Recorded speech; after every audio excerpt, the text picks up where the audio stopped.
It's 5 o'clock. I'm Jeff Malinoff with your top stories. It's going to rain later on tonight, but it's 60 degrees right now. Expect that rain around 7 o'clock. That full forecast and traffic in 5 minutes. News in Nashville. A report says the Nashville District Attorney's Office secretly recorded conversations of defense attorneys, staff, and visitors. Channel 4 talked to local attorneys who say their biggest concern is whether the confidential information being recorded has been used during defense trials. Right now is if their rights or the confidential communications of their lawyers were being used or are being used to prosecute them. District Attorney Glenn Funk's office maintains they didn't violate the law, and the state attorney general says he won't prosecute Funk on the findings in the report. Another death announced in the summer's listeria outbreak due to the Boar's Head deli meat. ABC's Andrea Fuji has more. The CDC reports a 10th person has died in connection with the Boar's Head deli meat recall. The CDC now saying at least 59 people in 19 states have been sickened by the bacteria. The company has permanently discontinued liverwurst production and has closed the Virginia plant where it was made. Other varieties of sausage, ham products, and bologna were also recalled. Market Numbers Report brought to you by Beacon Capital Management, online at beaconcm.com. Here's Daria Albinger. Stocks took a midweek tumble. The Dow fell 293 points, NASDAQ gave up 11, and the S&P closed up 8. Financial markets around the world took a pause following some recent big moves, and oil prices gave back some of their gains. Investors may also be jittery ahead of Thursday's gross domestic product report. Futures ahead at the opening bell. Dow, S&P 500, and NASDAQ are up. Dow is up 195, S&P up 44.75, and NASDAQ up 274. That's the latest news. Traffic and weather is next. I'm Jeff Malinoff, WTN News.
The guaranteed offer is the easiest way to sell your home. It's really simple. We bring you an all-cash offer. You close in as little as 21 days. No home inspections, no lock boxes, no open houses. Go to markspain.com to get a guaranteed offer and start packing.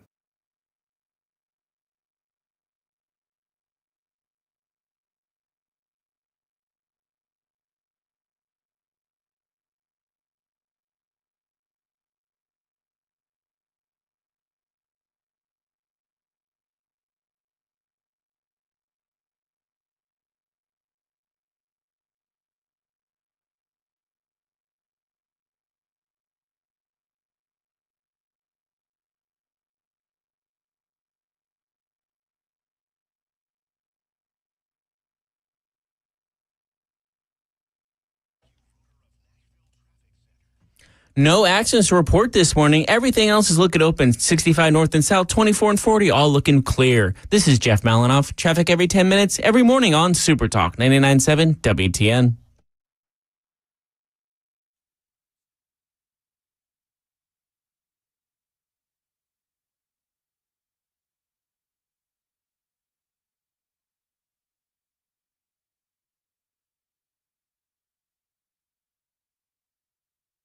Information fueled, opinion driven. This is Nashville's Morning News with Dan Mandis. And so, my fellow Americans, we talk news. 5:05, Nashville's Morning News on Super Talk 99.7 WTN. Good morning to you, friends. How are you? Along with Jeff Malinoff in for Joan Jones. John to be here again. I am Dan Mandis. I've got a lot of audio today. Got a lot of stories for you as well. And probably in the 6 o'clock hour, I'm going to ask some questions about why exactly is it that Tennessee Attorney General Skrmetti will not be going after Glenn Funk criminally. Because it seems to me, as I read up on this story, it does seem to me that Glenn Funk, the district attorney for Davidson County, Nashville, he ran afoul of the law. So why will the DA not press charges, not go after any kind of criminal prosecution of Glenn Funk? I'm going to be honest with you and tell you that it sounds a little good old boyish. That's what it sounds like to me. So I'm going to talk about that in the 6 o'clock hour right here on Nashville's Morning News on Super Talk 99.7 WTN. Eric Adams, the mayor of New York, hit with a federal corruption investigation. Now, this is interesting because to me, this almost seems a little like lawfare. And that's what Eric Adams is saying as well. So in the news today, CNN actually led off with this story. I'm not going to spend a ton of time on this, but one of the things that he is saying is that this investigation, this federal investigation into Eric Adams, the mayor of New York, Adams himself is saying that this is a corrupt investigation as they investigate him for corruption. My fellow New Yorkers, it is now my belief that the federal government intends to charge me with crimes. If so, these charges will be entirely false, based on lies. So is it lawfare? Because remember, Eric Adams, Democrat, but he has also been going after the Biden-Harris administration for their immigration policies. Because New York, remember, New York has been inundated with illegal aliens. And Eric Adams has been calling them out incessantly. So then, of course, all of a sudden, here come the federal prosecutors.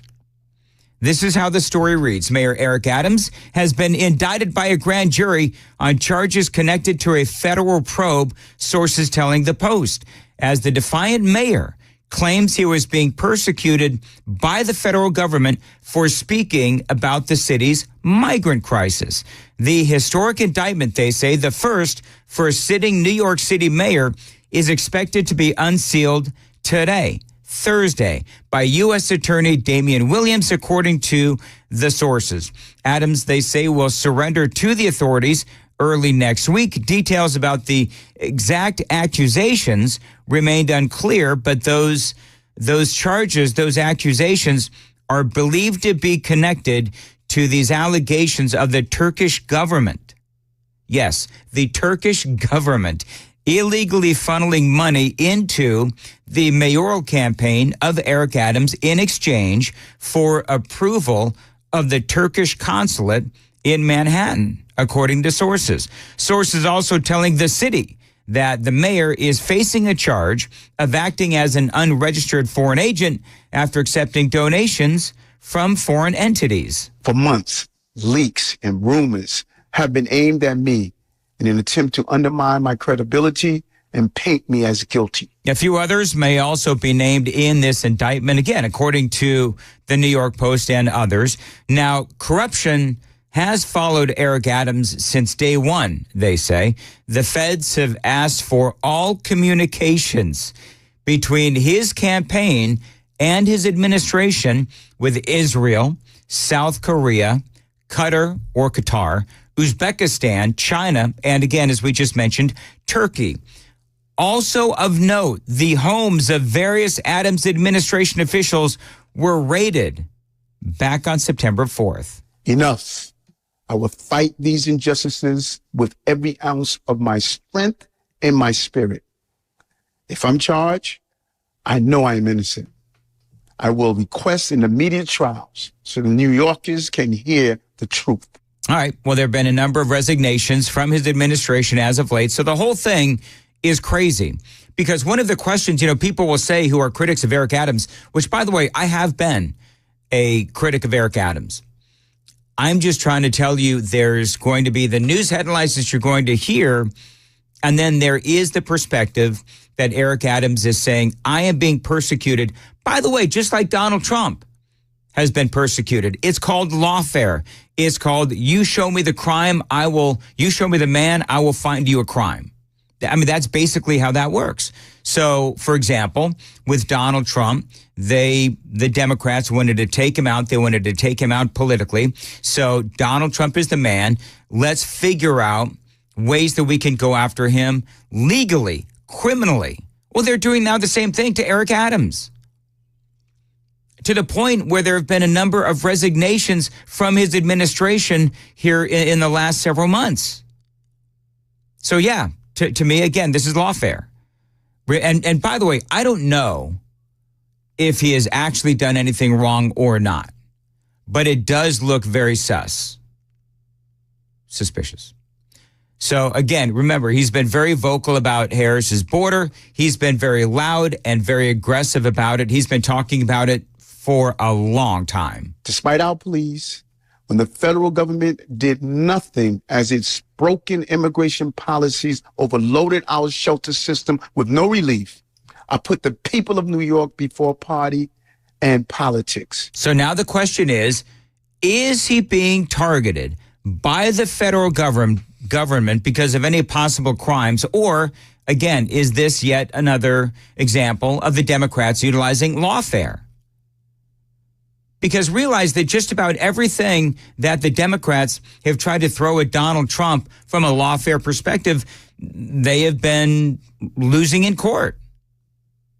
They've been unsuccessful in targeting Donald Trump through lawfare. As a matter of fact, I could very easily make the argument that the Democrats in this show me the man, we'll figure out or find a crime policy of the Democrats has actually helped Donald Trump.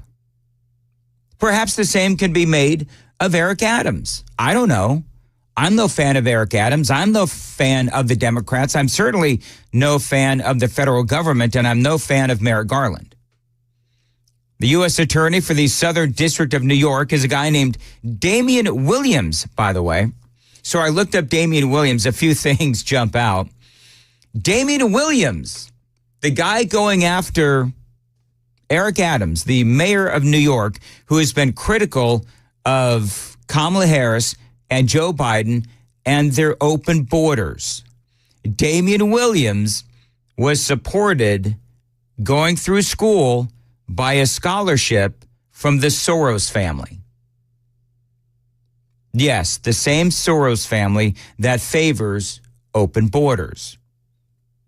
Damian has also worked for the DNC. He worked for Terry McAuliffe, big-time Democrat. People also wonder if this is connected to the whole P. Diddy thing. I'm not so sure about that. That whole P. Diddy thing is really creeping me out. So, I mean, I got to tell you that. You know what we ought to do? Hey, Johnny. Hey, Jeff and Johnny. Yes, sir. I think, hey, Johnny, watch this. Hey, Jeff, at 5:35, you get to be our official P. Diddy correspondent. No, I don't want that responsibility. So I need you. Oh, God. I can't believe I'm going to do this to poor Jeff. So, Jeff, at 5:35, you get the official duty of telling us what have they found in Diddy's home. Oh, no. So you have Diddy duty. I had to put in the Google search. Yes. What have they found in Diddy's home? I had to put that on the Google. I had to put that in my search history. Yeah, you do. Yeah. And also, by the way, as part of the analysis, we also need you to tell us why he had those things in his home. Who the heck knows what he... Have you seen... As soon as I saw Get Him to the Greek, I knew that guy... Something was off about that guy. Yeah. Okay? That was the first sign. Everyone should have the first sign about that. But. So anyway, 5:35, young Jeff Malinoff. This is a big opportunity for you, Jeff. This is a horror. I don't want to... huge. I don't want to know what they found. Diddy duty. What have they... Listen, once we find out what was in Diddy's home, there's no question what Diddy did or was doing. I think we already know, but... Allegedly what he did. Here's my suggestion to the listeners who we appreciate so much here on Nashville's Morning News is wait till after that segment to take your shower. Because I guarantee you when you hear what Diddy had in his home, you're going to want to take one. Anyway, 5:15, time to check the roads on Super Talk 99.7. Got a crash in Madison, South Graycroft Avenue at Due West Avenue. Everywhere else is looking open, no traffic whatsoever. We're going to hit that rush hour in just a few hours. This is Jeff Malinoff. Traffic every 10 minutes, every morning on Super Talk 99.7 WTN. Thank you very much. 5:15 today, cloudy with showers by this afternoon. High of 79. Now, according to Channel 4, we are supposed to get that really heavy. Sorry, that's my bad. It's my bad. Nobody else's. That's my fault. That really heavy rain is supposed to start tonight and into Friday. And so overnight, probably, perhaps, maybe, when we're all driving into work tomorrow, we'll be driving in torrential downpours. Awesome. So make sure you have proper windshield coverage, gentlemen, windshield wipers and all that kind of And stuff. pack your rain gear. Pack your rain gear, pack your umbrella, and pack your patience. Oh, Lord. 5:16 on Nashville's Morning News on Super Talk 99.7 WTN. Kamala Harris went public with her economic plan. I don't have a lot of time to get through this right now, but I am going to play some audio. And at 6:35, EJ Antoni with the Heritage Foundation and Fox News, he is going to join us to give us his breakdown on what he reads into Kamala Harris and her big economic plan. She made the announcement yesterday.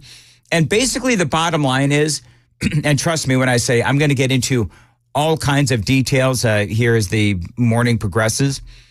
Basically, they're going to go after the wealthy. They're going to tax the wealthy because, the wealthy need to pay their fair share. That's what needs to happen. The wealthy need to pay their fair share. And it's a whole bunch of, gimmies, a whole bunch of freebies. I mean, that is the bottom line.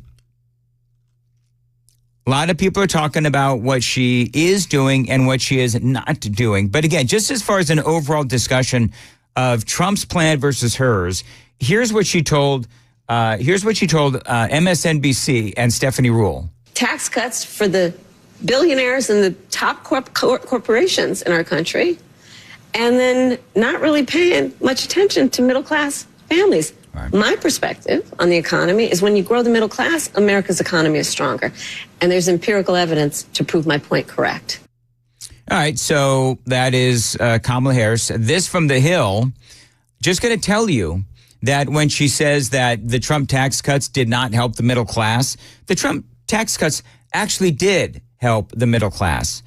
From the year 2018, which was the first year that the data was available after Trump's tax cuts took effect, they say it clearly helped the middle class, not the top 1%. They say that in the income bracket of $15,000 to $50,000, their taxes were cut up to 26%. In the $50,000 to $100,000 range, they got their taxes cut by 17%. And in the $100,000 to $500,000 range, they saw their taxes cut by 13%. So no, it did not exclusively help the millionaires and the billionaires, even though that's what she wants to say. Now, all of this data at this point is kind of skewed because then COVID came along.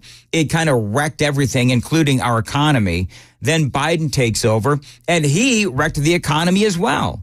So it's really hard. I'm just being honest. It's hard to tell exactly how well the Trump tax cuts have done over the past several years because of the fact that COVID and Biden wrecked the economy. But the first couple of years of Donald Trump, people did do a lot better, especially when the Trump tax cuts took effect. So it is a real easy talking point, and this is what is so frustrating about Kamala Harris, and there never really is any kind of a fact check, but she uses these platitudes of, well, we're going to tax the rich, we're going to go over the wealthy, and we're going to help the middle class. Donald Trump already helped the middle class. So now the big question is, how well have you done during the Biden economy? She also says this. And I'm not mad at anybody for being rich, but they should pay their fair share. All right. Well, again, this depends on who you believe. But you know that the top 1%, I say this all the time, the top 1%, they do pay an average of 25.9%. That is 8 times higher than the 3.3% paid by the bottom half. You also know that the top 1% pay 45.8% of the total federal income taxes paid into the government.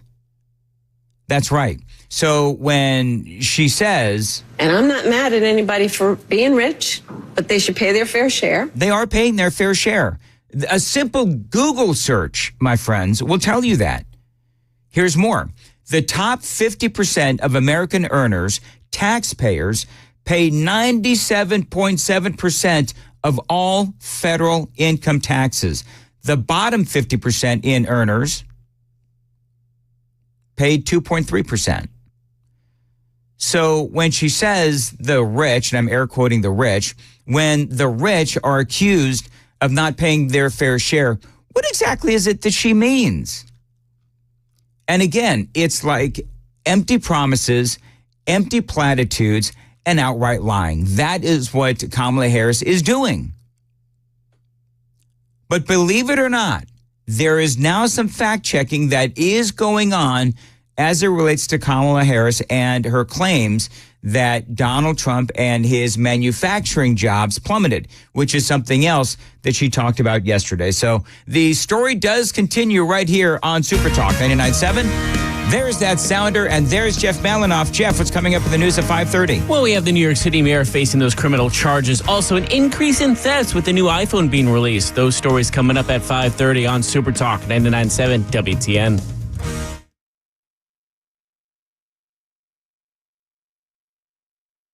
Hey, it's Dan Mandis, and I am so glad that California Closets has fixed my closet catastrophe. After exact measuring and planning, they came over and got to work.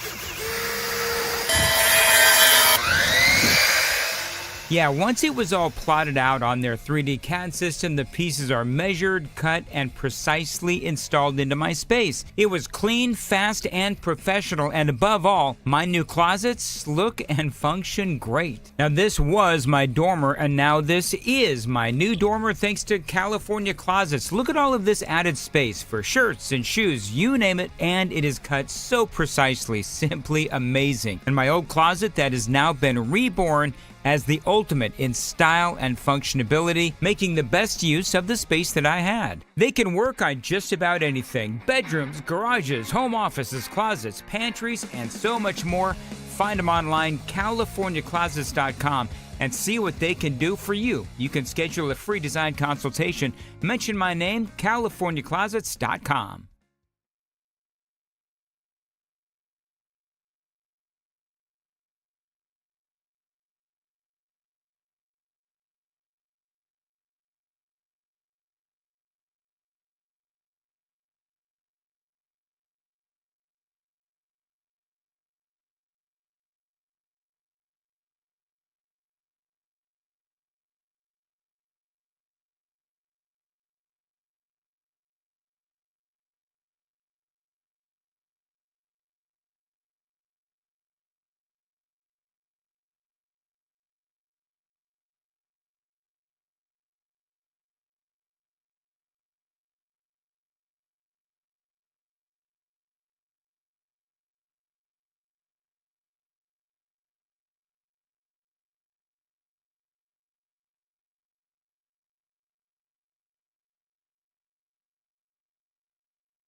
I hope to be there. I'll be there at Hop Springs, I hope, unless my daughter starts birthing that baby. Any second now. Oh, man, time's getting close. Do you know that today is actually her due date? Is it really? Yeah, but little Jameson is nowhere to be found. He's taking his time. And who can blame him? Looking at the world today. You know what? He's going. Are you out the door if it happens during the show? I'm assuming you are. No. I mean, when you birth a baby, Jeff, it takes a couple of hours. Yes, I know, but you got to be there for support. I understand. Oh, no. We don't have time to do this right now. We'll pick up this conversation coming up during the Gang of Three Amigos. It's actually the Gang of Three coming up next on Super Talk 99.7 WTN.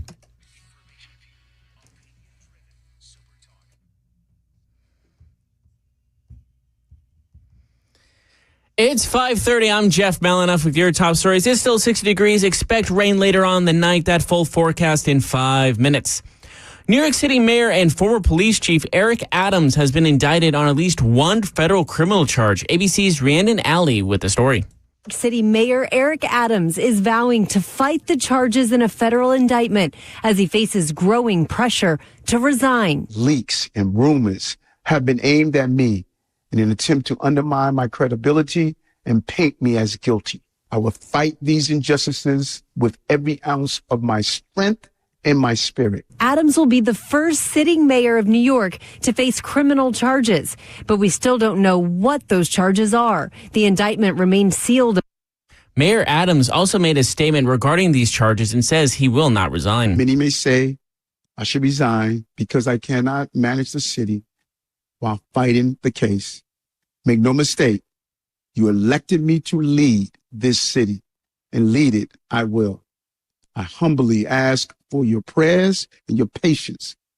With the recent release of the iPhone 16 being delivered to homes of customers, porch thefts have been on the rise. ABC's Andrew Dimbert with the story. Police say vigilant thieves are tracking deliveries of the new iPhone, which hit the market last week. This kind of porch piracy isn't new. In July, a man was caught on camera near Boston stealing an iPhone immediately after it was delivered, part of a string of similar delivery thefts in that area. But the release of the new iPhone means more thefts. Police are now trying to determine if customers' shipping information was somehow leaked, giving thieves a roadmap to their targets.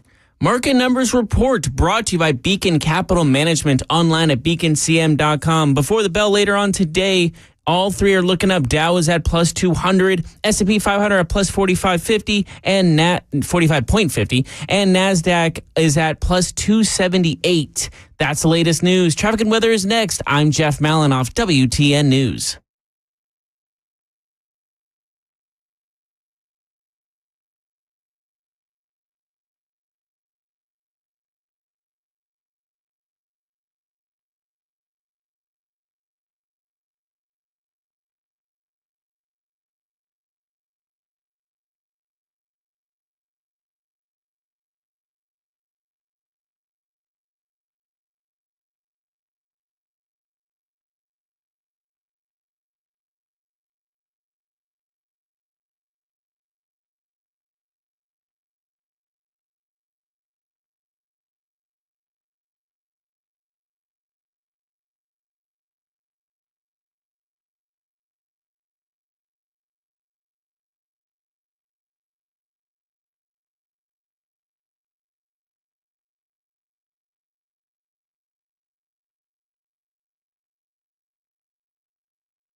Got an accident on I-40 eastbound past that I-65 west exit 208 on that west loop. Everywhere else around the area is wide open. This is Jeff Malinoff. Traffic every 10 minutes, every morning on Super Talk 99.7 WTN. 5:35, Nashville's Morning News on Super Talk 99.7 WTN. Good morning to your friends. Time for the Gang of Three. Jeff Malinoff is here. Johnny B is here as well. I'm Dan Mandis. September 26th, and hope you're doing well. So we had to go because I've been threatened by management. If I go off the clock too much and I take my breaks late, I'm going to get in even more trouble than I have been since I stopped being the PD. So I'm trying to stay on time. So my daughter, Jeff, her due date is today. So I don't think that's going to happen. But you asked me if I was going to, bail on the show in the middle of the show if, I get the phone call that her water breaks. No, because even if her water breaks, then it's like hours before she actually gives birth. So what I would do is I would leave here and I would hightail it to Kentucky. She lives in like outside of Louisville. So that's what I would do. I'd hightail it to Louisville. And by the way, she has told dear old dad that there's no way that I'm going to be in the delivery room. And I told her, I've done this a couple times already. I don't want to be in the delivery room. I think she has someone to be in the delivery room with her, though. I think she has a good replacement there. Some people actually have their parents in the delivery room. That's weird. I think that's weird. I do too. I think that's bizarre. Just really? Just the father, I think, is the right call. I agree with Jeff. So the mother is okay, but not the father in the delivery room. No, I think the father. Oh, you're saying the mother's already in the delivery room. We're talking about parents. Come on, man. The father of the baby. Okay, now that we're getting specific. The mother better be there. Yes. Depends on what she identifies as. Yes. Anyway, so, so if her water breaks, then after the show, 9 o'clock, I'll go ahead and head on up there, and I'll probably spend quite some time in a waiting room. I'll have the cigars to give to absolutely no one, whatever. You'd be surprised. And you'll find people. You'll find takers. So they're going with two different names, Axel or Jameson. I like Jameson. I dare say Jameson. What was the other name? Axel. Jameson. A little more just traditional, I guess. Sophisticated. Sophisticated. That's a good word. Which, when you think about my family, sophisticated certainly comes to mind. Anyway, so yeah, she was liking Axel, and the boyfriend was liking Axel, but she ultimately decided to go with Jameson. So that's number one. Number two, if she doesn't give birth naturally in the next couple of days, then they're going to go ahead and induce, which I guess that even takes longer. I don't really know, but yeah, it does take longer. My second son induced, yes, and turned out to be a C-section. Odds are I will be out on Monday. I'll be back on Tuesday, but odds are I'll be out on Monday. The plan is that Chris Hand will fill in. Usually Johnny fills in, but Johnny, you're sick as a dog. Yeah, I appreciate that. And so I asked Chris if he would fill in for me. He is, and then we'll have somebody fill in for Chris. So show is covered. And other than that, we'll have to see what happens with that whole thing. Yeah, it's going to be a long drive to Louisville as my daughter's in labor. As Grandpap heads up. Oh yeah, what's your grandpa name? Are you just gonna be Grandpa, Papa? What do you got? Peepaw. Not Peepaw. Don't do Peepaw. Why do they do Peepaw? Peepaw. Like pew pew Peepaw. It sounds like don't do Peepaw. I don't really know what we're gonna go as. I haven't really thought about that. It's not about me. It's whatever the kid calls me, just whatever. So. Should we ask the super chat line? The Members Nutrition super chat line, should we ask them? They tend to be kind of mean. Yes, they do. So give them the benefit of the doubt. I don't know, man. You know what? I had a flame-throwing opening monologue. You know what they all picked up on? The super texters? Mandis, don't try to be cool with the use of sus. The first one I see, the first person that says a grandpa name, they use Diddy, so they're already disqualified. That's what I told you. Yeah, I gave him a shot. I apologize. Flame 3157, you ruined it for everybody. and two people are like, don't use the term sus. Here's the deal, is that when I talk to Riker, I use Riker terms. And he uses like sus all the time. So I use sus back with him so that he doesn't see me or perceive me as the old man that I am. So then sometimes that vernacular, that 10-year-old vernacular, seeps into my monologues.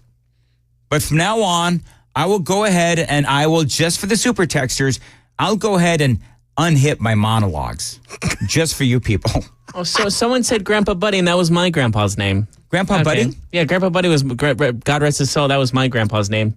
Thank you, 0194. That made me remember my grandpa. Papa. I don't know, granddad. I called my grandfather grandpa. My other grandpa was just Grandpa Ken. Yeah. So you could be Grandpa Dan? I really don't care. Okay. I don't care. You know what I do care about?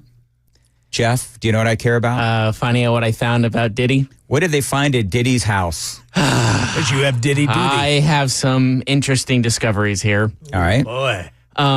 Well, there was not just disturbing things. There was also many guns were also found at the premises. So that's interesting to think about. But also... Not really, if you know Diddy. Yeah. True. He's in the rap business. But we have found thousands, with an S, bottles of baby oil and lubricant for what they are describing as they were used for freak-offs.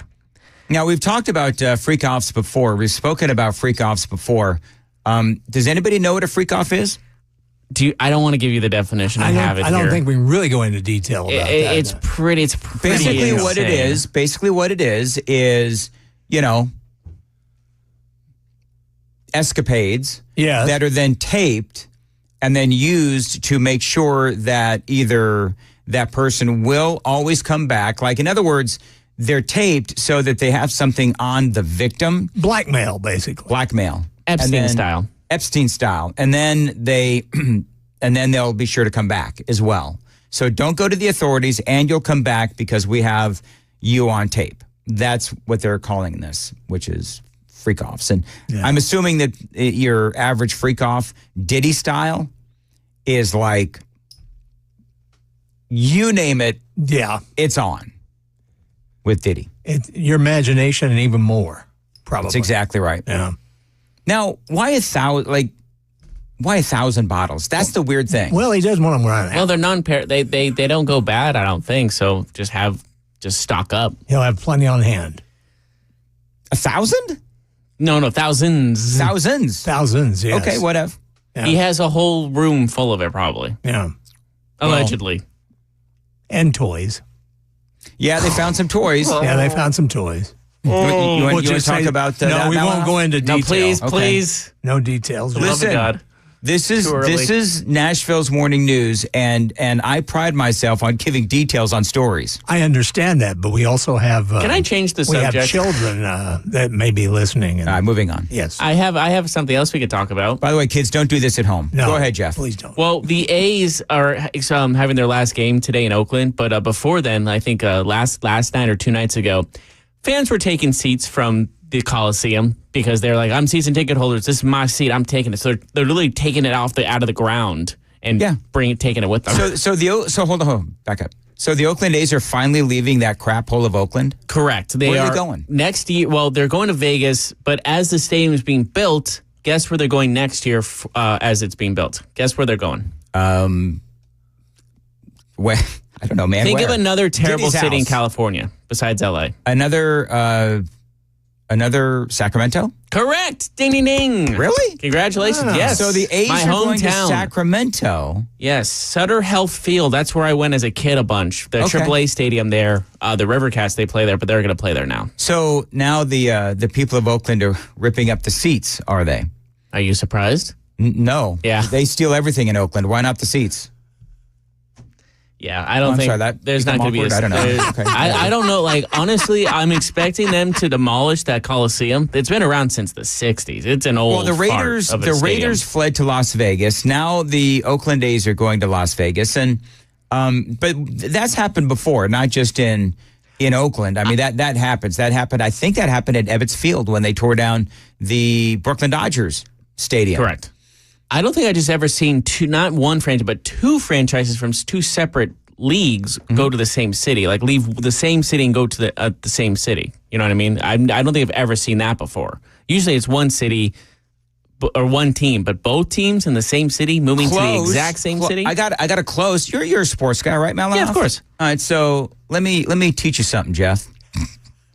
Kidding. But way back when, in the 50s, the New York Giants went to San Francisco. The Brooklyn Dodgers in New York, it's just a borough, went to Los Angeles. Yeah. So they went to the same state, but not the same exact city. No.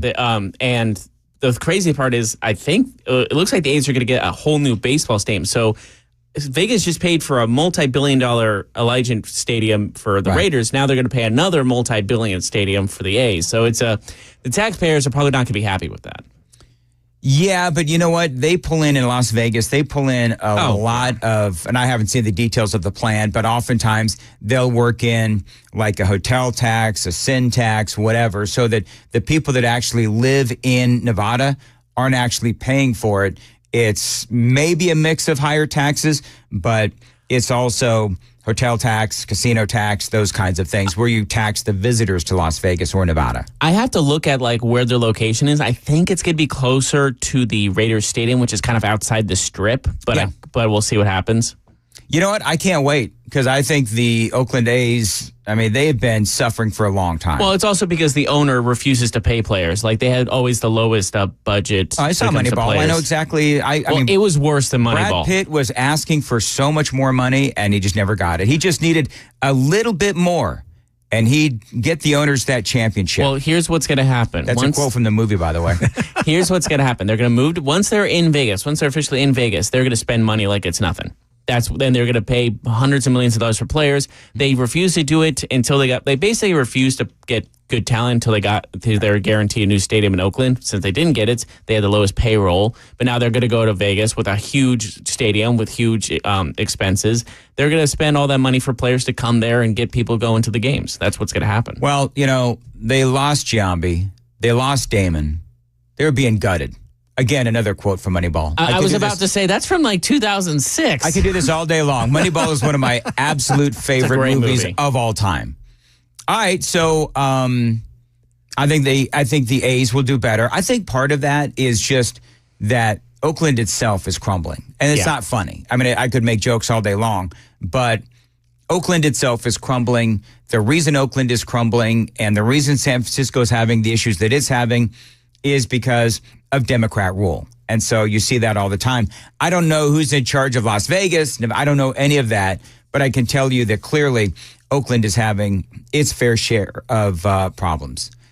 All right, very quickly. Jeff, do you drink Coke? You're a young'un. Do you drink Coke? I drink Diet Coke. Now, I don't drink regular. That made me gain weight. Once I went to diet and worked out, that's when I lost weight. All right. Johnny, you a Coke drinker? No. All right. So Coca-Cola has been having some problems. I didn't know this. But Coca-Cola has been having some problems because people of Jeff's age, who is 27, they're going to things like seltzer water and just sort of other types of drinks that don't have as much sugar in it. And so Coke is kind of like passe these days, I guess, according to some folks. And so now what they're doing is they've been trying new flavors of Coke. Do you know what flavor of Coke they tried 6 months ago? Spice. Ew. Yeah. They tried Spice Coke. I saw Coca-Cola flavored Oreos the other day too. It doesn't. It looks gross. Yeah. What's next? Doritos flavored Coke. I would not be surprised, to be honest with you. No, I wouldn't either.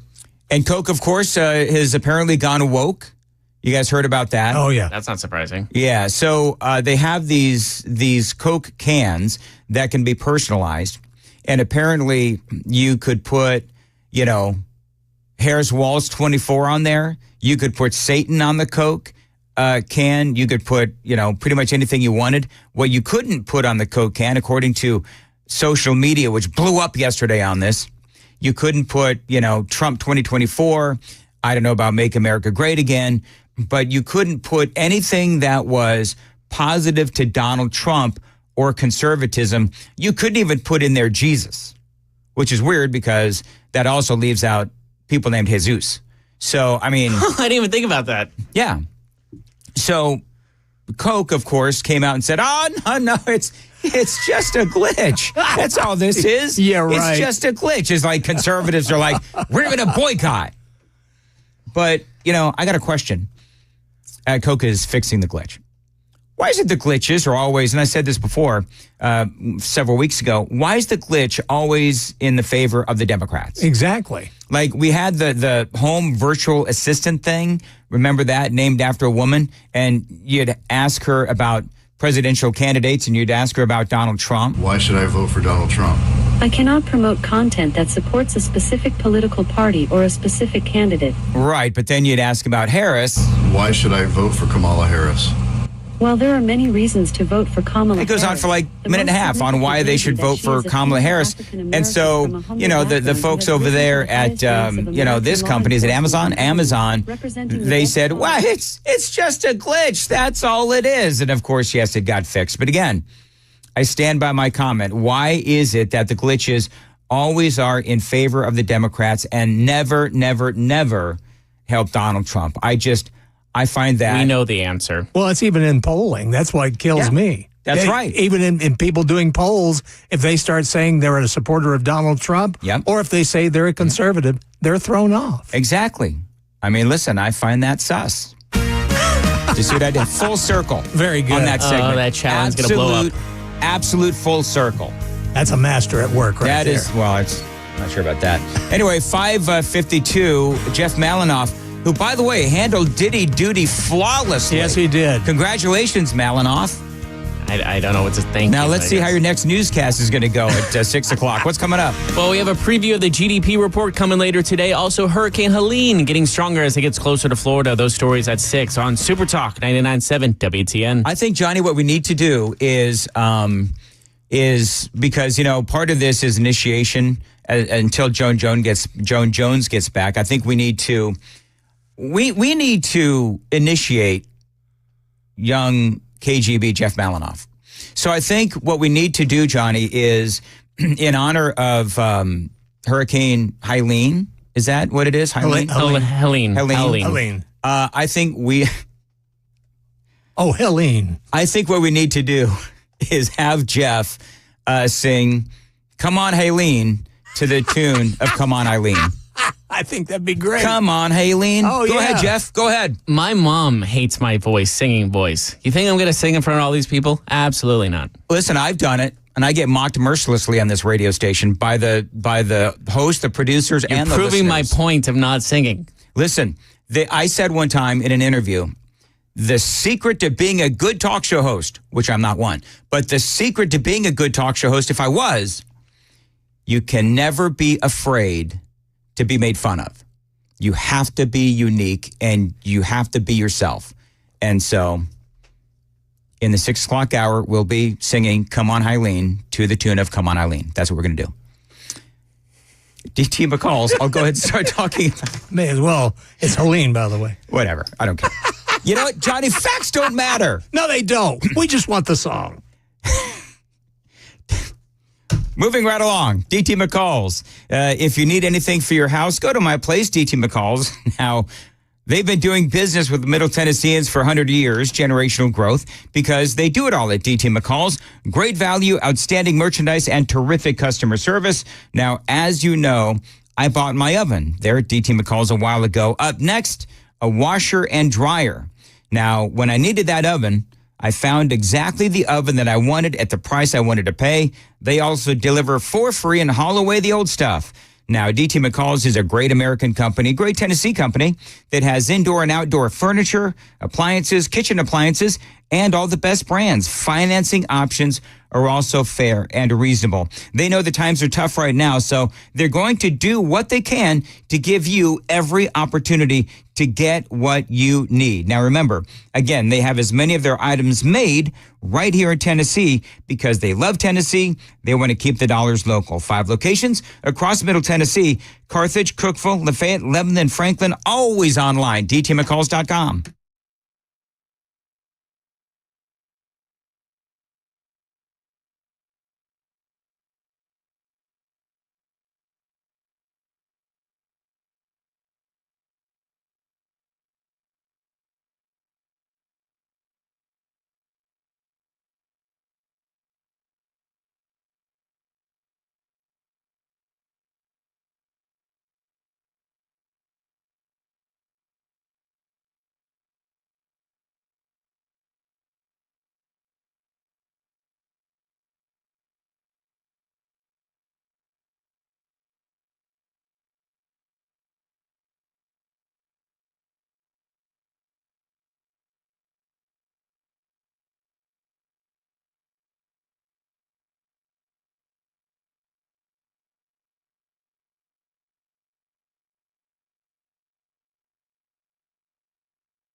It's 6 o'clock. I'm Jeff Malinoff with your top stories. It's 60 degrees. Expect rain later on tonight. That full forecast in traffic in 5 minutes.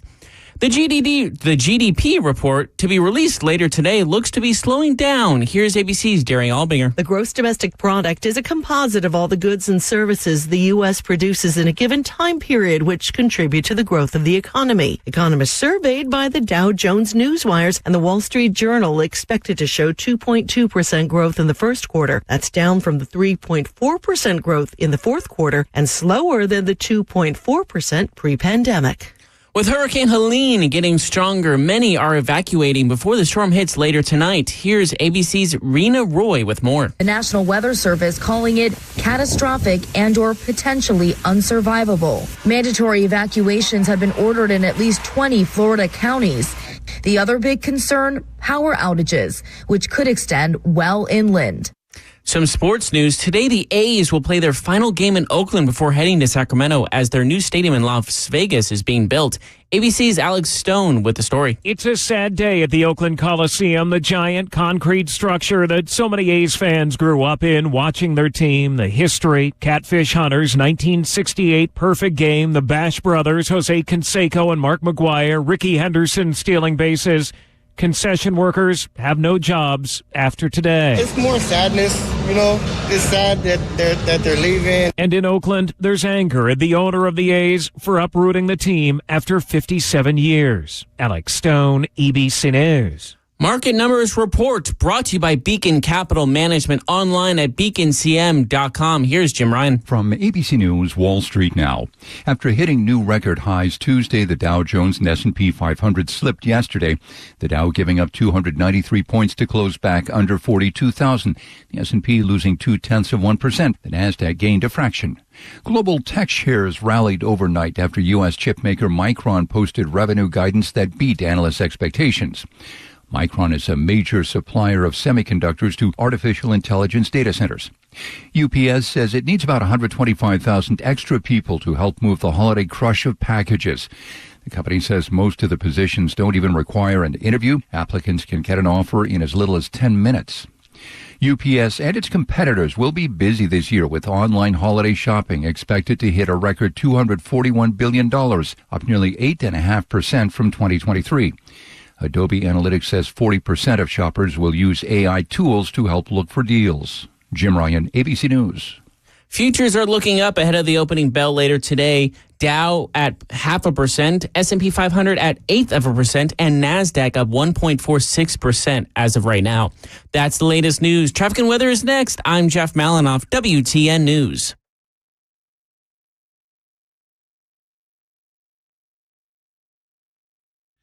Hey, what's up, guys? This is Matt Murphy for Members Nutrition. I want to tell you about the Members Nutrition difference, and I want to encourage you to go over to the Members Nutrition website.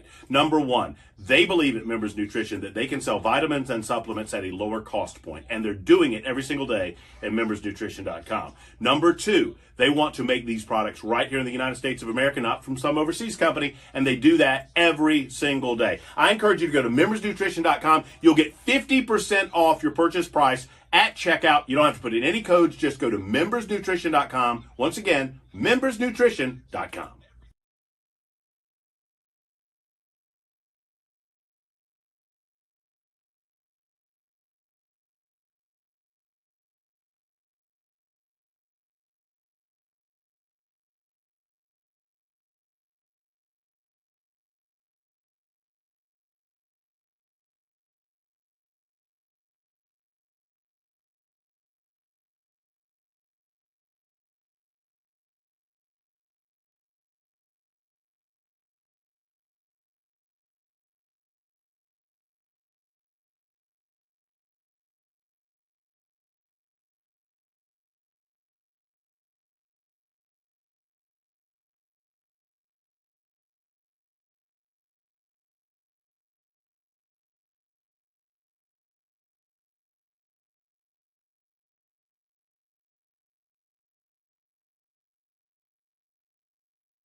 That West Loop one-car crash with the right shoulder is now blocked on I-40 eastbound past I-65 West, exit 208. We also have another injury accident on Elm Hill Pike east of Air Lane Drive. Everywhere else around the area is wide open. This is Jeff Malinoff. Traffic every 10 minutes, every morning on Super Talk 99.7 WTN.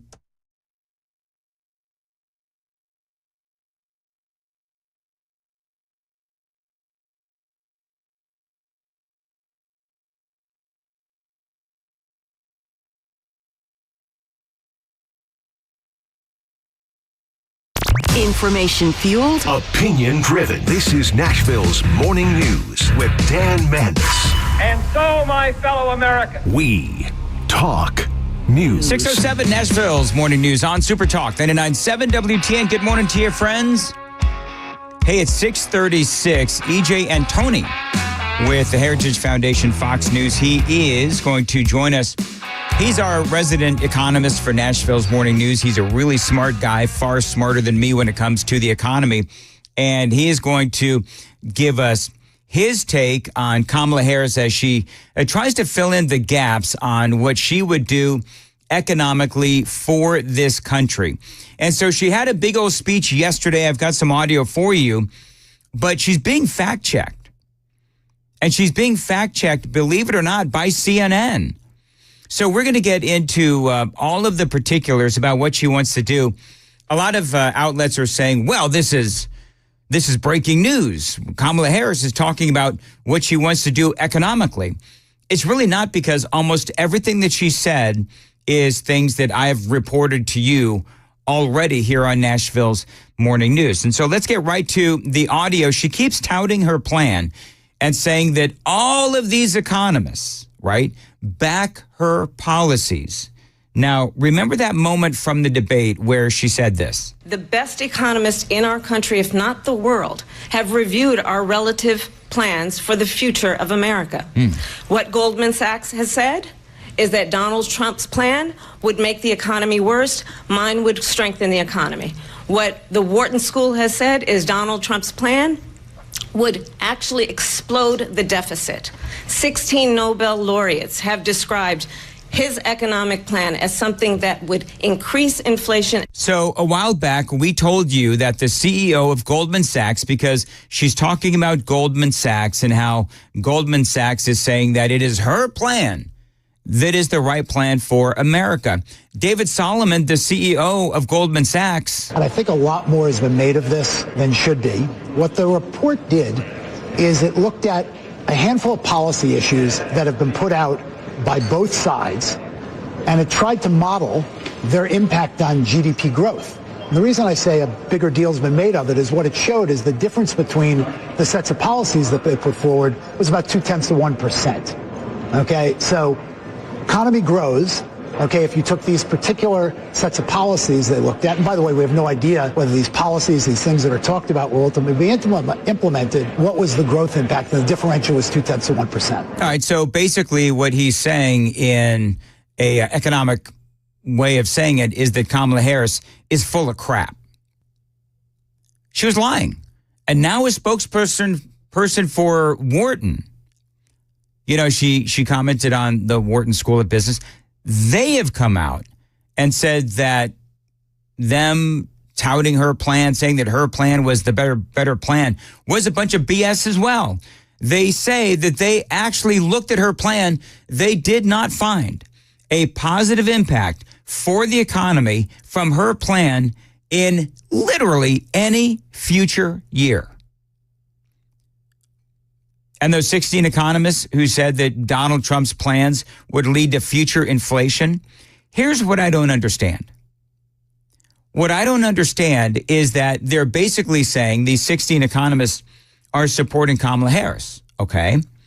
You're saying that Donald Trump's plan would lead to future inflation. However, you're supporting the woman who Kamala Harris and Joe Biden gave Americans 9.3% inflation.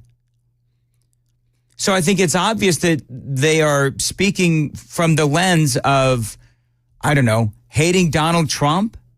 They probably support Kamala Harris because of other things, Because you can't on the one hand, and then I'm going to move on, but you can't on the one hand sit here and say, well, Donald Trump's plan would cause all kinds of future inflation, and then decide that you support the woman who gave us 9.3% inflation.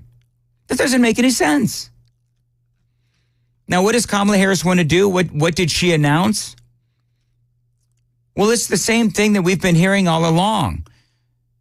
She has echoed Joe Biden's promise not to raise taxes on households that earn less than $400,000 a year. However, economists have looked at her plan and said that it would actually tax people who earn less than $400,000 a year. And listen, we all know that the inflation from the last 3.5 years and the cost of groceries over the last 3.5 years, those have impacted everyone. And it was the policies of Harris and Biden that caused the price of groceries and inflation to skyrocket. She has quietly endorsed, they say, most of the nearly $5 trillion in tax hikes over the next 10 years that Joe Biden wants to do. This would boost, they say, the top income tax rate to 39.6% from 37%. These include a new 25% minimum tax on people with fortunes exceeding $100 million, including on unrealized gains. Because remember what they want to do. Remember what the left always wants to do. They always want to go after, and I'm air quoting here, the rich. But about those unrealized capital gains. So, for example, if you own a home and you paid $500,000 for that home 10 years ago, you paid $500,000. Now it's worth $1 million. Well, according to Kamala Harris, you will have to pay taxes on that increase in the value of your home, whether or not you sell it. That's what they call unrealized capital gains. Even if you don't sell it and you don't actually make that money, just the idea that your home is worth more, Kamala Harris's IRS, the same IRS, by the way, that is endorsing Kamala Harris, will come after those unrealized capital gains if you have more or make more than $100 million. Now, again, remember, I want to make sure you understand that I understand that capitalization, the unrealized capital gains, you would have that 25% minimum tax. Well, here's the thing. There's always the slippery slope conversation, because once they get it in, once they are able to pass sort of the idea of taxing these unrealized capital gains, then they've got that in, and then they can try and slippery slope that all the way down to the majority of Americans. Probably not migrants, but the American people for sure. Got a couple more sound bites for you coming up, 6:15. Time to check the roads on WTN.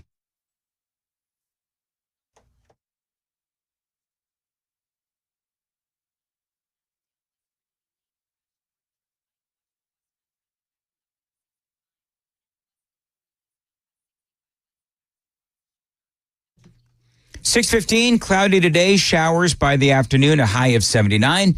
Tonight and into Friday is when we really should get that heavy rain from Helene. Is that what it is, Johnny? Helene? So right. Friday night, I should say Friday morning, Thursday night into Friday morning is when we're going to get all that rain, apparently. So when we're all driving into work, maybe you'll be up as well. That is when all that rain will happen. Right now, 61 degrees at Super Talk 99.7 WTN. A couple of other things that she wants to do. As far as corporate tax rates, she wants to increase the corporate tax rate to 28%. Remember, Donald Trump cut those corporate tax rates from 35% to 21%. She wants to raise them from where Donald Trump had it to 28%. Now, that's going to cut jobs. That's going to impact research. That's going to impact hiring. That's going to impact investment as well. Anytime you go after corporations, you ultimately impact jobs, and you impact raises, you impact bonuses, you impact the economy, because as the American people have less money from their jobs, and the corporations are spending less money on research, then that is going to impact the overall economy. As far as jobs goes, she says that she wants to spur domestic manufacturing. The third pillar of our opportunity economy is leading the world in the industries of the future and making sure America, not China, wins the competition for the 21st century. So she wants new tax credits, she says, to spur domestic manufacturing and invest in sectors that will define the next century. So I will recommit the nation to global leadership in the sectors that will define the next century. We will invest in biomanufacturing and aerospace, remain dominant in AI and quantum computing, blockchain and other emerging technologies, expand our lead in clean energy innovation and manufacturing. All right, so basically that's what she wants to do. She wants to invest in the future. She wants to work on manufacturing jobs and so forth. And she did an interview and so forth. And, you know, for all of us, you know, if you pay attention, none of this is foreign to you because she's been saying a lot of the same stuff. She did an interview with Stephanie Ruhle on MSNBC, and she was asked, why is it that Donald Trump is far more trusted on the economy than you are? Over the last 4 years, there have been tremendous economic wins, and you've just laid out a big plan. But still, polling shows that most likely voters still think Donald Trump is better to handle the economy. Why do you think that is? Well, here's what I know in terms of the facts. Donald Trump left us with the worst economy since the Great Depression when you look at, for example, the employment numbers. It was during COVID, and employment was so high because we shut down the government, we shut down the country. Exactly. That is a familiar talking point for the left and for Joe Biden and Kamala Harris. That Donald Trump handed them a destroyed economy. Well, again, we were coming out of COVID, and Stephanie Ruhle, appropriately so, believe it or not, called her out on that. But this was Harris's response. We shut down the country. Even before the pandemic, he lost manufacturing jobs by most people's estimates, at least 200,000. He lost manufacturing plants, ask the auto workers. So, believe it or not, the fact checkers at CNN are saying that that statement about Donald Trump losing those manufacturing jobs is literally a lie. There's not even a shred of truth to that statement. I love when she says, you know, Kamala Harris in that audio bite that I just played you, she says, well, let's just look at the facts, as she's nodding her head, right? Let's look at the facts. And then she throws down that Donald Trump lost all of these manufacturing jobs. Not the case. According to fact checkers at CNN, it is just not true that Donald Trump lost at least 200,000 manufacturing jobs before the pandemic. From the beginning of his presidency in January of 2017 through February of 2020, just before the pandemic crash, Donald Trump's economy added 414,000 manufacturing jobs. So I don't know where does she get these talking points, but they're clearly lies. You can call them mistakes, you can call them whatever you want, but the bottom line is she's lying to the American people, and I assume that she knows it. And Stephanie Ruhle should have called her out on that. However, you know, when you're interviewing a liar, you don't necessarily know exactly where they're going to go. Yesterday, the Trump War Room tweeted this out. Yesterday, the Richmond Fed released data showing manufacturing wages, output, and employment plummeting in the District of Columbia, Maryland, North Carolina, South Carolina, Virginia, and West Virginia under Kamala Harris. And I've posted that chart to my X feed. I love what Stephanie Ruhle says about Kamala Harris and how she's not really answering the question. I'm going to have a little bit of fun with this coming up probably in the 7 o'clock hour. But I do want to play this for you. Maybe I'll play it for E.J. Antoni, who's going to be joining us after the news at 6:30. But Kamala Harris didn't really answer the questions. And when she did answer the questions, she lied. But she was asked about the lack of really answering the questions. Stephanie Ruhle was asked about Kamala Harris not really answering the questions.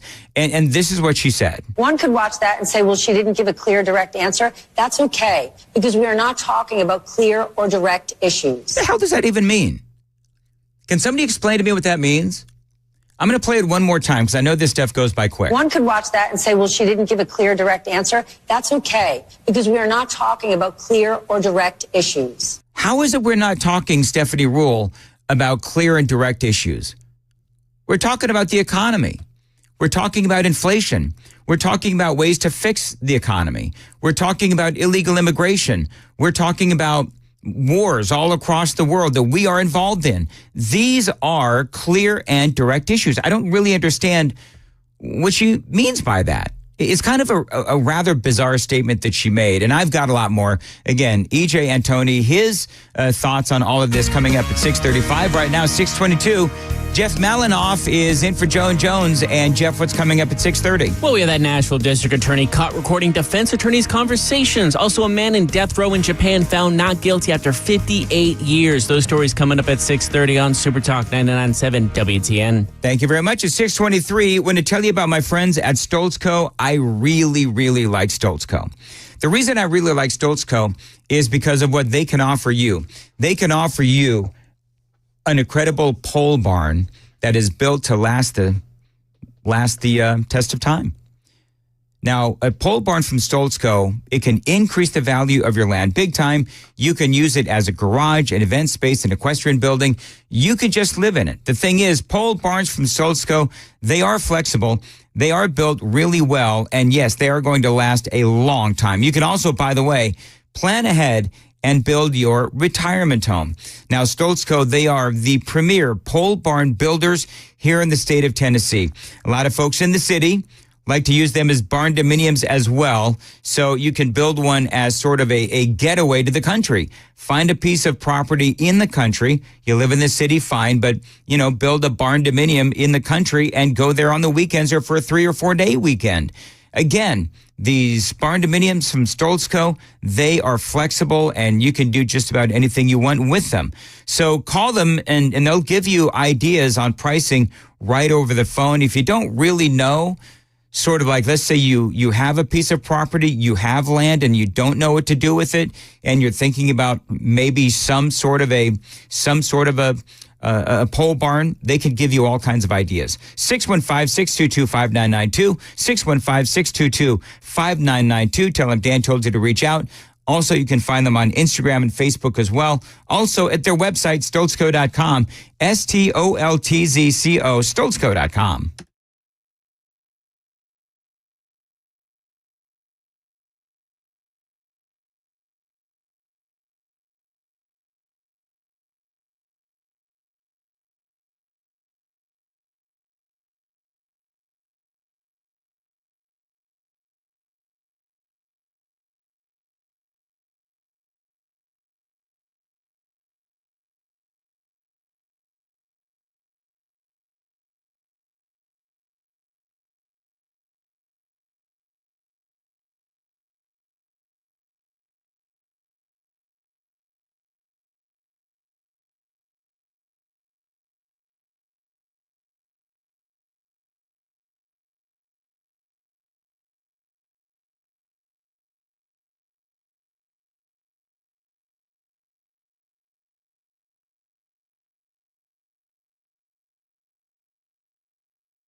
Hey, it's Dan Mandis, and I am so glad that California Closets has fixed my closet catastrophe. After exact measuring and planning, they came over and got to work.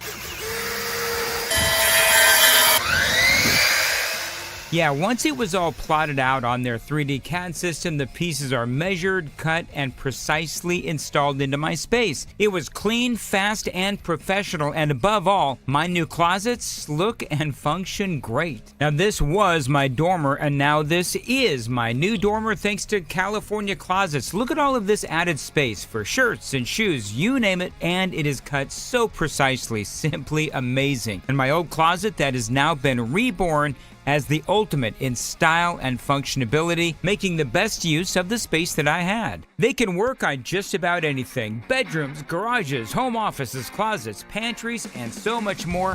Find them online, CaliforniaClosets.com, and see what they can do for you. You can schedule a free design consultation. Mention my name, CaliforniaClosets.com.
.629, Nashville's Morning News on Super Talk 99.7. I want to tell you about my friends at Window Nation. Dan Mandis here. Now, this is my window company, Window Nation. I believe in this company so much because I am an actual client. They put 3 windows in my home, in my basement studios, my bedroom, and my kitchen.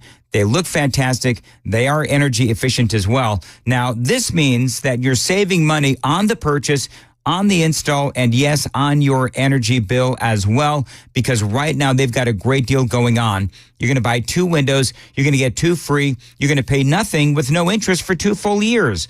So if you're thinking about getting new windows, especially before the really cold weather comes, those inefficient windows let that cold air in, and that's why your energy bills are going to go up. You need new windows from Window Nation to protect your family from the cold and protect your wallet from the higher energy costs. Now, one of their customers, Albert, says, great value, great product, and outstanding customer service. He highly recommends Window Nation, and so do I. Now, again, that great deal, buy 2 windows, get 2 free, and pay nothing and pay no interest for 2 full years. They can install your windows in a day or less, and Window Nation windows come with a lifetime warranty. So remember that great deal. You're going to buy 2 windows, get 2 free, pay nothing, and no interest for 2 full years. 866-90-NATION, windownation.com.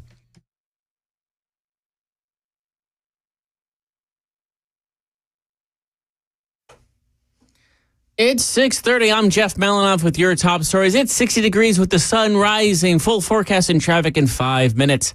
News in Nashville. A Tennessee comptroller's report says the Nashville District Attorney's Office secretly recorded conversations of defense attorneys, staff, and visitors.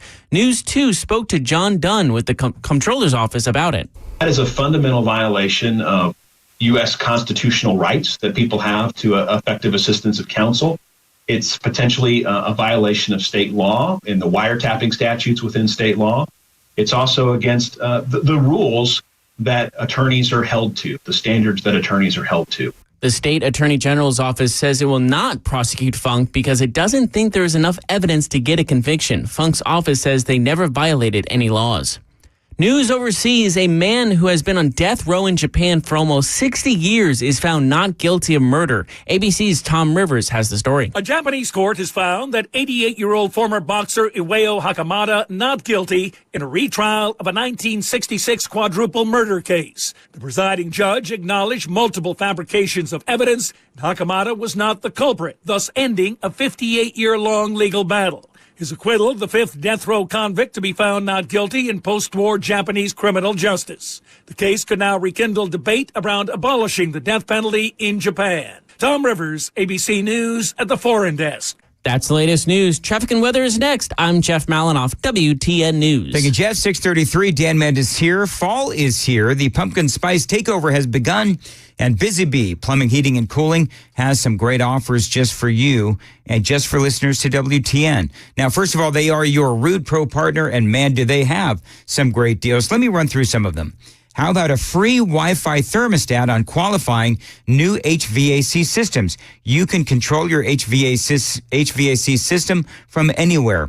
How about a free whole home air filtration system with the purchase of 2 or more qualifying HVAC systems, or a new HVAC system replacement for as low as $68 a month? Now, Busy Bee HVAC, this is my HVAC and plumbing company, Busy Bee Plumbing, Heating, and Cooling. I've been a member of the Beehive Club for years. It is the best way to keep your system in tip-top shape all year long. For satisfaction guaranteed, call Busy Bee HVAC.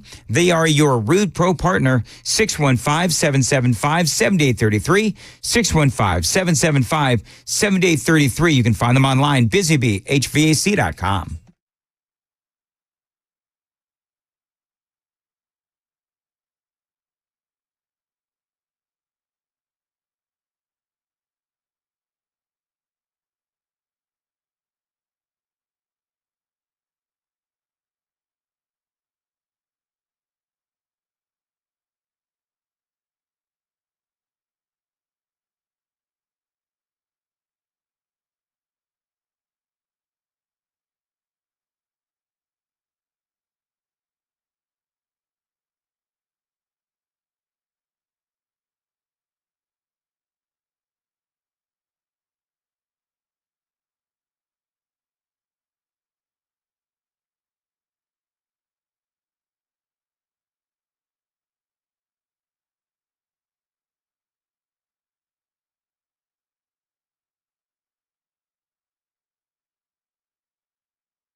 Got high traffic volume on 24 heading to downtown Nashville, all the way down to Laverne. Expect some stop, a little bit of stop and go, but some heavy volume of traffic that way. 65 north and south are looking wide open, as well as 40s. This is Jeff Malinoff. Traffic every 10 minutes, every morning on Super Talk 99.7 WTN.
This is a one-woman economic wrecking ball. And this November, the people of North Carolina are going to tell her we've had enough. We can't take it anymore. Kamala Harris, you're fired. Get out. You're fired. You did a lousy job as vice president. 6:38, Nashville's morning news on Super Talk 99.7 WTN. No doubt how Donald Trump feels about Kamala Harris and the economic plan, the outline, if you will, that she announced yesterday. I want to welcome on into the program E.J. Antoni. You've seen him on Fox. You also know that he's with the Heritage Foundation, our guest here on Nashville's Morning News. And E.J., as an economist, let's just go through some of these things. A lot of what I saw yesterday, as far as Kamala Harris finally sort of giving, at the very least, I don't know, some detail as to what she wants to do economically if she is, voted president of the United States. Give me your overall outline of what you think, and then I'm going to maybe go into some more specifics. Oh, goodness. It certainly feels like just more of the same. And, a good working definition of insanity is that you essentially do the same thing over and over again and expect different results. I see no reason why, if the government is spending, borrowing, and printing even more money, why we would not get even more inflation. I see no reason why, if we regulate and penalize industry more and more, why you would not get higher and higher prices and you would not exacerbate the current cost of living crisis. One of the things that she said is, she's trying to compare her tax plans to Donald Trump's tax plans, what he's done in the past, of course. This is what she said. Tax cuts for the billionaires and the top corporations in our country, and then not really paying much attention to middle-class families. My perspective on the economy is when you grow the middle class, America's economy is stronger. And there's empirical evidence to prove my point correct. She keeps saying, EJ, that Trump's tax cuts did not help the middle class. Earlier in the program, I was talking about how they did some research in the first year that those tax cuts were available, and it did indeed help the middle class. They say the income bracket of $15,000 to $50,000, their taxes were cut by 26%. 50 to 100K, they got up to a 17% cut. In the $100,000 to $500,000 range, they saw their taxes cut by 13%. And Trump wants to, at the very least, extend his tax cuts, maybe even expand upon them. She wants to allow them to expire. So why is she continuously lying to the American people? Is she looking at different facts and figures that I'm looking at? No, I think it's that she believes lying to the American people will be politically profitable. And since she's in the political game, that makes sense that she's taking that tact. Unfortunately, though, much like sound bites in general, her sound bites are not very sound. The rhetoric does not match reality here. As you just explained, Americans got a tax cut after the Trump tax reform was passed. In fact, the only group, ironically, who saw their taxes go up on average was high-income individuals in high-tax states. Now, I understand Tennessee doesn't have an income tax, but if you go to places like California, Illinois, New York, New Jersey, in those locations, you pay a substantial portion of your income in state and local taxes. Well, by limiting state and local tax deductions on your federal return, what happened is you caused people in New York City, for example, high-income individuals, to literally pay millions of dollars more per person in federal income taxes. And so, as much as Harris likes to talk about Trump giving away tax cuts to the wealthy, in fact, it was exactly the opposite. They were the only group who ended up paying more. I mean, I think it's just such a familiar talking point, right, with the Democrats. And, she did say this. And I'm not mad at anybody for being rich, but they should pay their fair share. So it's just, I feel like it's pandering. Because you and I both know that rich folks, I'm not rich, but I look at the facts and the figures. Rich people do pay a lot of money in taxes. And so, the more that she goes down this road, it's interesting that I don't see a lot of the fact checkers fact check the fact that, yes, the rich actually do pay 97.7% of all federal individual income taxes are paid for by the top 1%. But she keeps getting away with this narrative. Yeah, I am so sick and tired of this talking point, quite frankly. And I'm sorry, but this is really a pet peeve of mine. Stop with the fair share garbage. The only reason they use weaselly words like that is because they don't want to put a number on it, because there is no limit to their greed. Please tell me, what is the fair amount of what I have earned that you deserve? The answer to that, frankly, is zero. But they say fair share because it sounds good, and because who could possibly be against fairness? And then no matter how much of your income they take, they can always take more in the name of fairness. But they refuse to put a percentage on that. They refuse to put a dollar amount on it, because there is no limit to their greed. They will never be satisfied no matter how much of your income they take. One of the things she says is she's not going to raise taxes on anyone who makes under $400,000 a year. Biden said the same thing. When you look at how much we paid with inflation and all of those other things, I got to tell you, I'm having a hard time buying that particular, I'm going to air quote this, that particular promise that she won't raise taxes on people who make under $400,000 a year. Do you think that's, based on what you know about what she wants to do, is that a realistic promise that she would be able to keep? No, not at all. And just like they were not able to keep it in their first term, I think a second term of these people, there would be another case of promises made, promises broken. Look, inflation is a tax. It is a transfer of wealth from you to the government. That is literally the definition of a tax. So, okay, there it is. It's a hidden tax, but still a tax. If you introduce more inflation into the economy, it will be a further taxation of those making less than $400,000. And by the way, inflation falls most heavily on people in the lower and middle income brackets. So again, it's a tax on those people. On top of that, though, the Biden-Harris administration has added about $1.7 trillion in additional regulatory costs to the economy, which again are borne disproportionately by people in the lower income brackets. So please explain to me again how you have not increased taxes on these folks. And actually, there have been explicit tax increases as well that are passed on to these people, because in the IRA, for example, the Inflation Reduction Act, a terrible name for it. It should have been something like the Inflation Reacceleration Act, but I digress.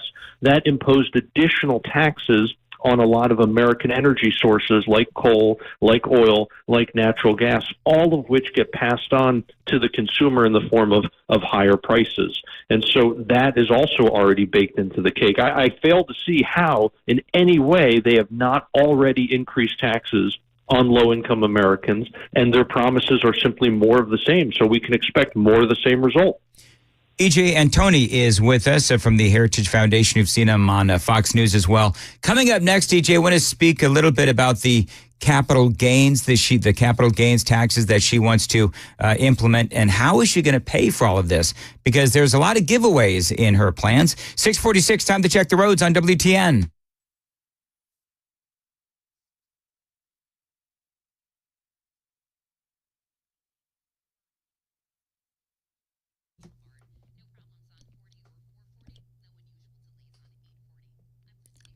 Cloudy with showers by the afternoon, a high of 79. Tonight and into Friday morning, that is when the heavy rain will be coming. Right now, 6:47 and 61 degrees at Super Talk, 99.7 WTN. So as far as, there's a lot here. We could talk about the corporate tax rate as well. But I want to talk about capital gains because this is something that a lot of people are talking about. Perhaps a lot of people don't understand it. I want to get into this a little bit. She says that for those earning more than $1 million annually, Harris has proposed raising the long-term capital gains tax rate paid after selling assets like stocks from 28% to 28% from 20%. So in other words, you buy stocks, you sell those stocks, you make money, you're going to pay more money on those earnings. And she also wants to go after unrealized gains as well. So if you have a home, the example that I used earlier, if you bought a home that's $500,000 10 years ago, it's now worth $1 million. She wants to go after you if, even if you don't sell the house, just the concept of having more equity in your home, she wants to go after. Now, this is, I want to be clear, only for people making over $100 million. But is that the kind of thing where you're worried that once it gets into law that a slippery slope could happen and that could hit every American? Well, that's exactly right, because this is precisely what they did with the income tax, where they introduced it as, oh, don't worry, this is just a tax on the super wealthy, the 1%ers. And then only a few years later, what happened? It was hitting every single American with punitively high rates. And so, this is a classic case of, as you said, the slippery slope where they say we're only going to target the wealthy, and then sure enough, it ends up targeting everybody. That's particularly true in a kind of high inflationary environment like we have today, because you may think a home worth $1 million, oh, I'll never have a home worth $1 million. Hey, I can't tell you how many people right now are sitting on homes worth $500,000 who said, I'll never own a home that's worth that much. But because of inflation, because of the manipulation in interest rates that we've seen over the last 4 years, et cetera, you have seen home prices absolutely explode. This is a key reason why we are in right now a home ownership affordability crisis. And so essentially what has happened is inflation has done the dirty work for the politicians, where they have not had to adjust in statute how much people are going to pay based on certain amounts of income or certain amounts of wealth. They're allowing inflation to inflate all of those values for them. In other words, to push more and more Americans into these tax brackets. Now, federal income taxes are already adjusted for inflation. Those tax brackets are, but these new kinds of taxes that are being proposed would not be. So there's a lot of giveaways here. $25,000 for the down payment of homes, $6,000 for the child care tax credit, $50,000 incentives for small businesses, I should say tax credits for small businesses, help with child care, although no real specifics. And, even the woman that was interviewing her on MSNBC admitted that there really were no specifics on how this stuff is going to get paid for. And how do you find that line to make sure corporations are paying their fair share, but they're not leaving our country? Well, listen, I work with a lot of CEOs. I have spent a lot of time with CEOs, and I'm going to tell you that the business leaders who are actually part of the engine of America's economy agree that people should pay their fair share. They also agree that when we look at a plan such as mine that is about investing in the middle class, investing in new industries, investing in bringing down costs, invest in entrepreneurs like small businesses, that the overall economy is stronger and everyone benefits. Right. But again, she didn't answer the question. I do, but here's what's a little tricky. She doesn't answer the question around if the GOP is controlling the Senate. But how do you find that? Yeah, how do you pay for it? What do you think, EJ? No, you don't. She has no plan to pay for it. She has no plan for anything. I mean, my goodness.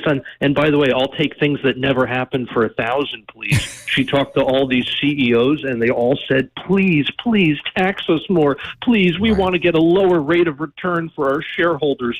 Please, we want to get smaller bonuses, and we would all really like to lose our jobs. So please tax us more. Give me a break. Who on earth believes this garbage? Well, and here's the thing, is that if you start going after the corporations, we all know that when Trump came in, he lowered the corporate tax rate. People got bonuses. Hiring started. People went from part-time to full-time. There are a lot of direct evidence that what Donald Trump did actually did improve the economy, because then you had people with more money in their pocket and they were spending more. So it's just, she, at least seems to me, she's the complete opposite of where Donald Trump wants to take this country. And I believe, EJ, that this is going to be, in 30 seconds or less, I'll get your wrap up. But I think this is going to be a major issue as people go to the polls in early voting now, because she's not really giving them anything that they can take to the polls and say, yeah, she's the one that's going to fix the last 3.5 years of financial disaster that I've been dealing with.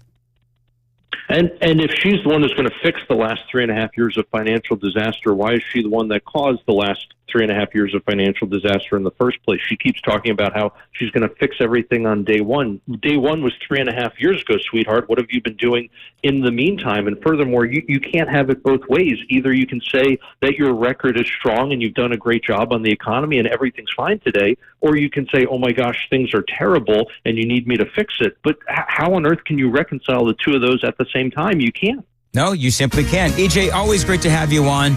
And I went late because I love your analysis. Got to run, though, at 6:53. Jeff Malinoff, what's coming up in the news? Well, we got Hurricane Helene draws near with anticipated devastating effects. Also, New York City Mayor Eric Adams in the hot seat after his indictment. Those stories at 7 o'clock on Super Talk 99.7 WTN. Thank you, Jeff. At 6:53, Nashville's Morning News on Super Talk 99.7 WTN. Great news for homeowners. Mortgage rates have been going down. Now, my friends at Loan Pronto, they do right now have rates that begin with a 4. Now, this is the best rate in years. So listen, if your current rate is over 6%, you can dump that rate and lower your house payment big time. Now, Loan Pronto has locked in folks recently at 4.99% APR. Now, whether you got that loan last week, last month, or last year that you're currently paying, it is time to call Loan Pronto. They can help you get out of it and get into that lower rate. Even if you're in the process with another lender right now, I want you to stop and call Loan Pronto and see what they can do for you. Ask about their zero-cost rate reduction home loan. You can lock in a lower rate with no closing costs in a matter of days with almost no paperwork and usually no appraisal. And if you act right now, you can even skip your next 2 house payments. You got to call them. Tell them Dan told you to reach out at 615-499-5780. They can give you a rate quote in minutes with no hard credit pull and no upfront fees like the other guys. 615-499-5780. LoanPronto.com, equal housing lender, NMLS 166-1781 on approved credit.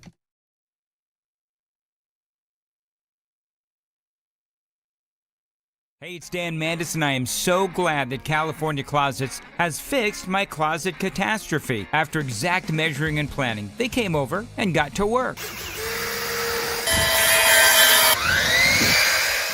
Yeah, once it was all plotted out on their 3D CAD system, the pieces are measured, cut, and precisely installed into my space. It was clean, fast, and professional, and above all, my new closets look and function great. Now, this was my dormer, and now this is my new dormer thanks to California Closets. Look at all of this added space for shirts and shoes, you name it, and it is cut so precisely, simply amazing. And my old closet that has now been reborn as the ultimate in style and functionability, making the best use of the space that I had. They can work on just about anything: bedrooms, garages, home offices, closets, pantries, and so much more. Find them online, CaliforniaClosets.com, and see what they can do for you. You can schedule a free design consultation. Mention my name, CaliforniaClosets.com.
7:01, I'm Jeff Malinoff with your top story. 60 degrees, get a rain later on tonight. That full forecast and traffic in 5 minutes.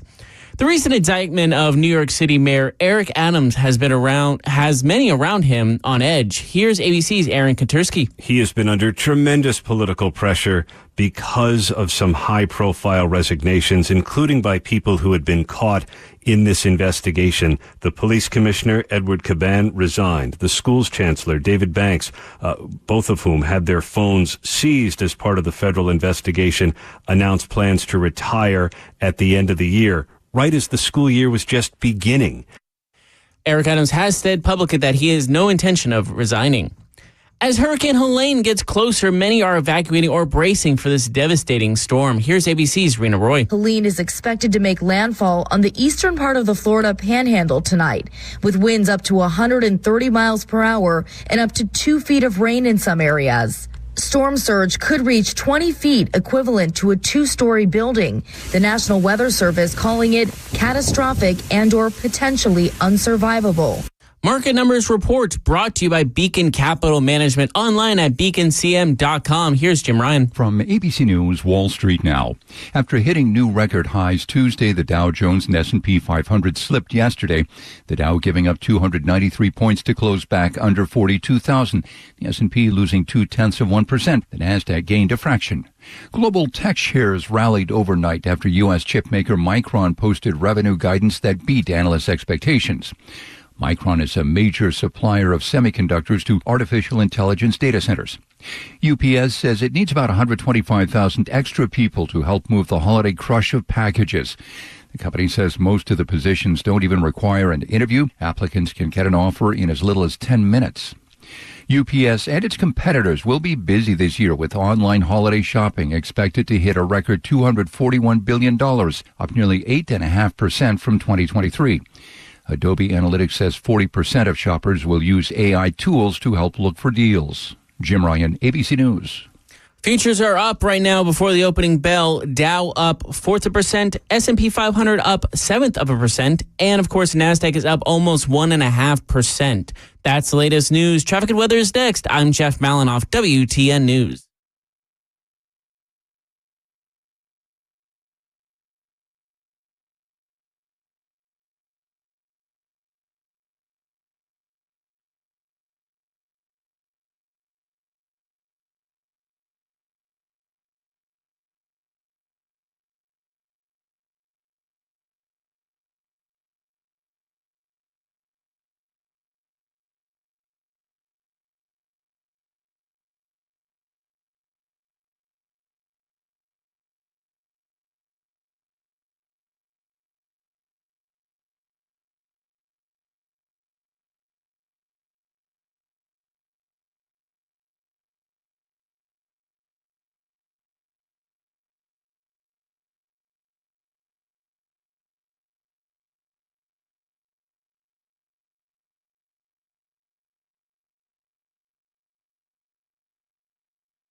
Got a couple accidents to report. One near the BNA International Airport. There's a crash with the right shoulder blocked on I-40 westbound at Donaldson Pike, exit 216B eastbound. We also have another accident in Hendersonville with a crash reported in Vietnam Veterans Boulevard westbound before Gallatin Pike, exit 3. This is Jeff Malinoff. Traffic every 10 minutes, every morning on Super Talk 99.7 WTN.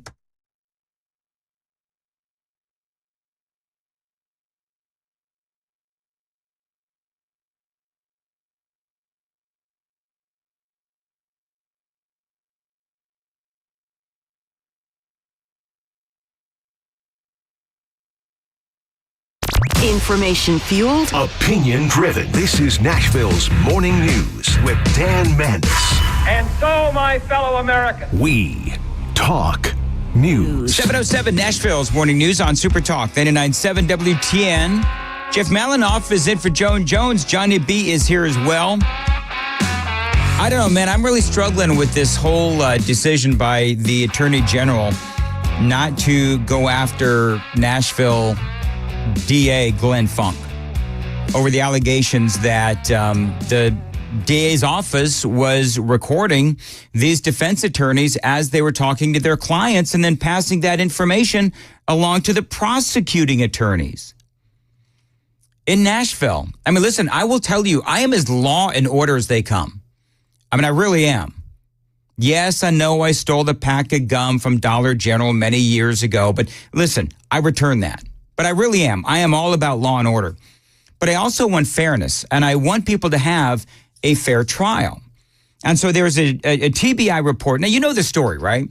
So there were these reports that these recordings, video recordings, were going on in the DA's office. And so it triggered reports, and I don't want to go on and on about this, but here's the bottom line. The bottom line is that the prosecutor's office recorded audio of criminal defense attorneys without their knowledge, this TBI report found, particularly in a room that defense attorneys were required to use to review evidence in pending criminal cases. Is that cheating? Because essentially what's happening is that the prosecutors, because remember, it's the DA's office to prosecute and get convictions.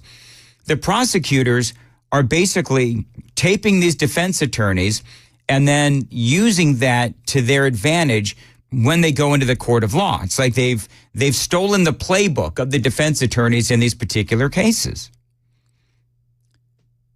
Now, as a law and order guy, I'm just going to tell you, I also want fair trials. The TBI report found that former DA employees told investigators it was common practice to turn on the audio and visual recording equipment before defense attorneys arrived and extract the recordings after they left to be provided to the prosecutors or office staff handling that particular criminal case. So again, the defenders of the accused were required to use this room, then that audio and video were turned on, and they gave that audio to those prosecutors. And the Attorney General, Jonathan Skrmetti, I mean, he says there were ethical violations. Clearly, there were ethical violations, but he doesn't think there's enough to charge anyone in the prosecutor's office, in the DA's office, with any kind of a crime. Listen to how they describe this, because I do find this insidious.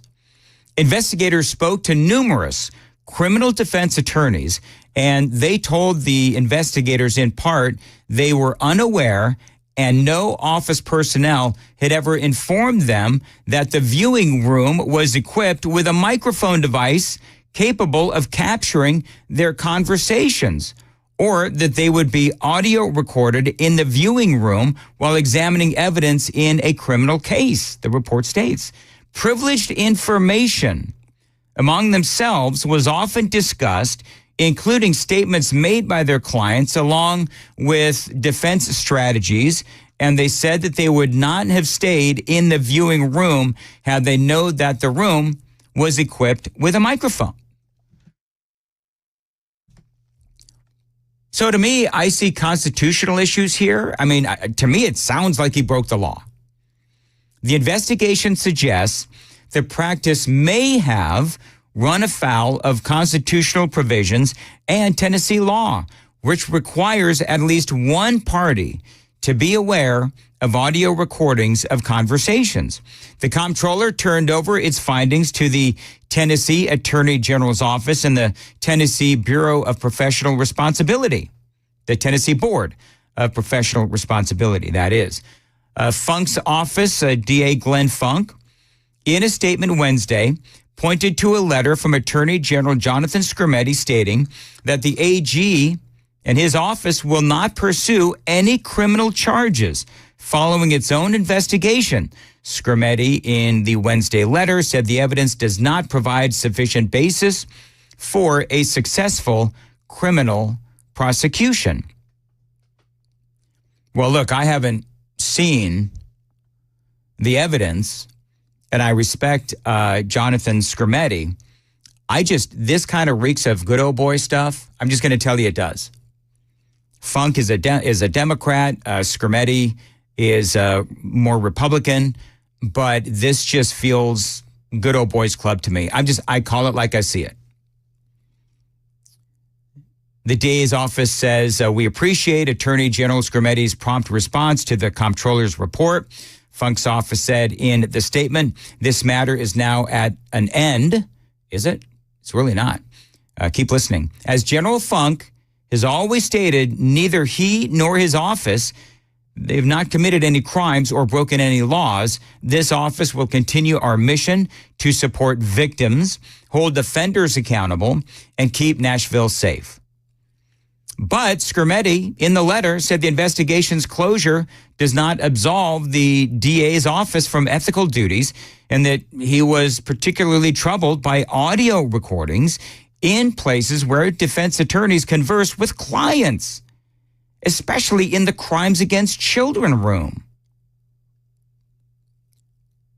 They say this practice could, under certain circumstances, implicate a defendant's privilege or Brady rights, Skrmetti wrote.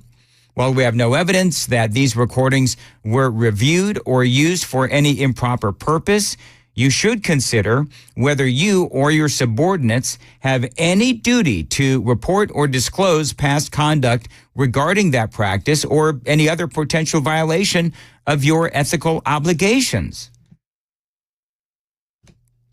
I don't like this. I don't like this at all. And again, I don't know if any laws were broken. I'm clearly not an attorney. Certainly not an attorney general. Trust me, nobody wants that. They say that there were signs pointing to audio recording in obscure placement, the report found. In other words, the signs were basically kind of hidden. And there's some other stuff here. Legal experts are weighing in. I don't want to get too far into the weeds on this. You can read it for yourself. Legal experts are split on whether the recordings violate constitutional rights. Longtime Nashville criminal defense attorney David Rabin said the recordings do not violate state wiretapping laws and constitutional rights because people, they say, do not have a reasonable expectation of privacy when they're discussing matters in a public building like the district attorney's office. See, I don't know if I agree with David Rabin, because if you're a defense attorney and you're literally discussing your strategy of defense, then I think that you do have a reasonable explanation that the opposing attorneys are not taping you. I mean, to me, that sounds slam dunk easy. And again, remember, they were required to use these rooms. Guy goes on to say they're a law enforcement agency. How can you possibly think you have an expectation of privacy in a law enforcement officer's office unless you are assured of privacy? Another guy, though, Chris Slebogan, who heads the criminal justice program at Vanderbilt Law School, said any recording would be a constitutional violation if it's used as evidence in a case, saying it is a gross violation of the Sixth Amendment and the attorney-client privilege for a state official to surreptitiously eavesdrop on a conversation between an attorney and his client. Now, here's the problem. There's a big problem. And I'm going to tell you about that coming up next. It is 7:15. Time to check the roads.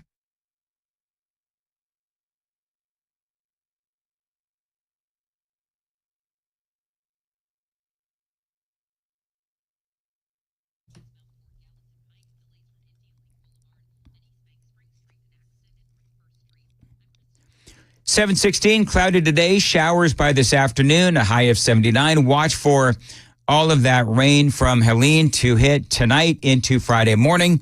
And appreciate you listening to Nashville's Morning News. So we're talking about this big story today. DA Glenn Funk, a report comes out from the TBI, and they're saying that, yes, they did find that prosecutors in Glenn Funk's office, well, the office was taping the conversations of defense attorneys going over evidence and speaking to their clients in rooms that they were required to use, and the defense attorneys had no idea.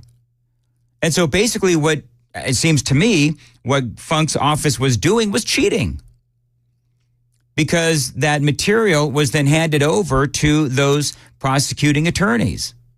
And so then they go into court with the upper hand because they know exactly what those defense attorneys are going to do. And then the attorney general, who I have for the state of Tennessee, who I very much respect and I love what he's done, and Jonathan Skrmetti, he has decided that he's not going to pursue any criminal charges against anyone in the DA's office. And I'm just going to be honest with you, I don't understand why. It feels, again, a little good old boys club to me. Very much so. Yeah, it does. I don't think super texters, what do you think? Am I off base on this? Maybe I am. But it just feels a little weird to me. Well, it seems odd that they, it'd be one thing recording, but to do it without their knowledge. And then handing it over to the other attorneys on the other side. And again, I'm not weak on crime, folks. You know me. I've railed against George Soros. I've railed against the soft on crime policies of these DAs across the country.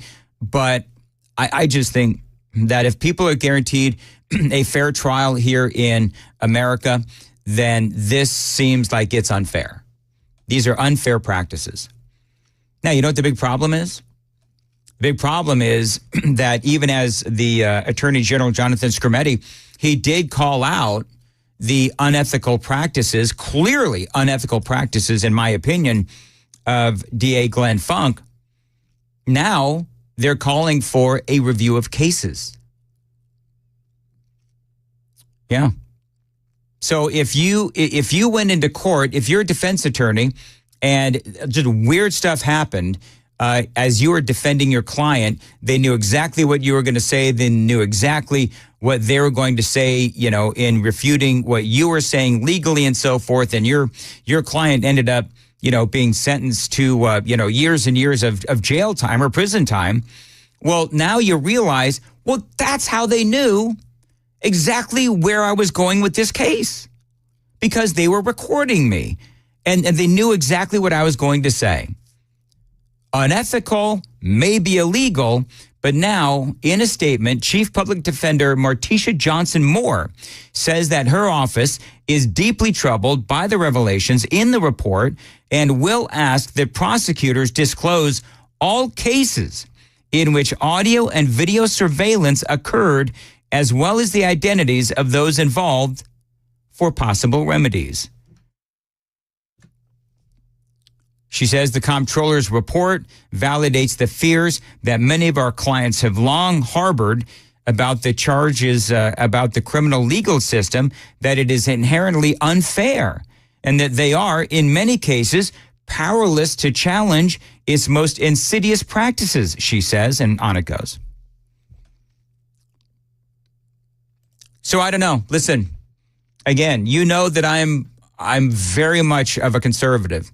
But I'm also willing to say when stuff just feels a little weird, that it feels a little weird. And when Skrmetti, for whatever reason, and again, he's the state attorney general. So when he says that there's not a sufficient basis for a crime here, then I guess I've got to take it at face value. It's just after reading what I read and seeing that there are some people out there that say that, yes, possibly some crimes were committed here, it just feels a little weird.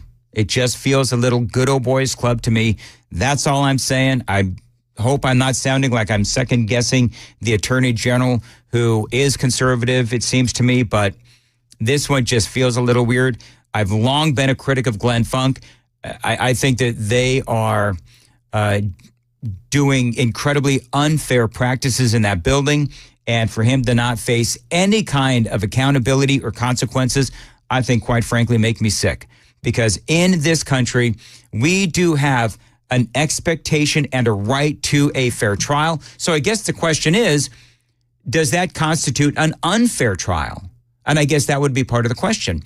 Is it an unfair trial if the other side, the prosecutors, have access to the strategy that you are utilizing with your client, and when you're talking about evidence in the case and you didn't know that you were being recorded?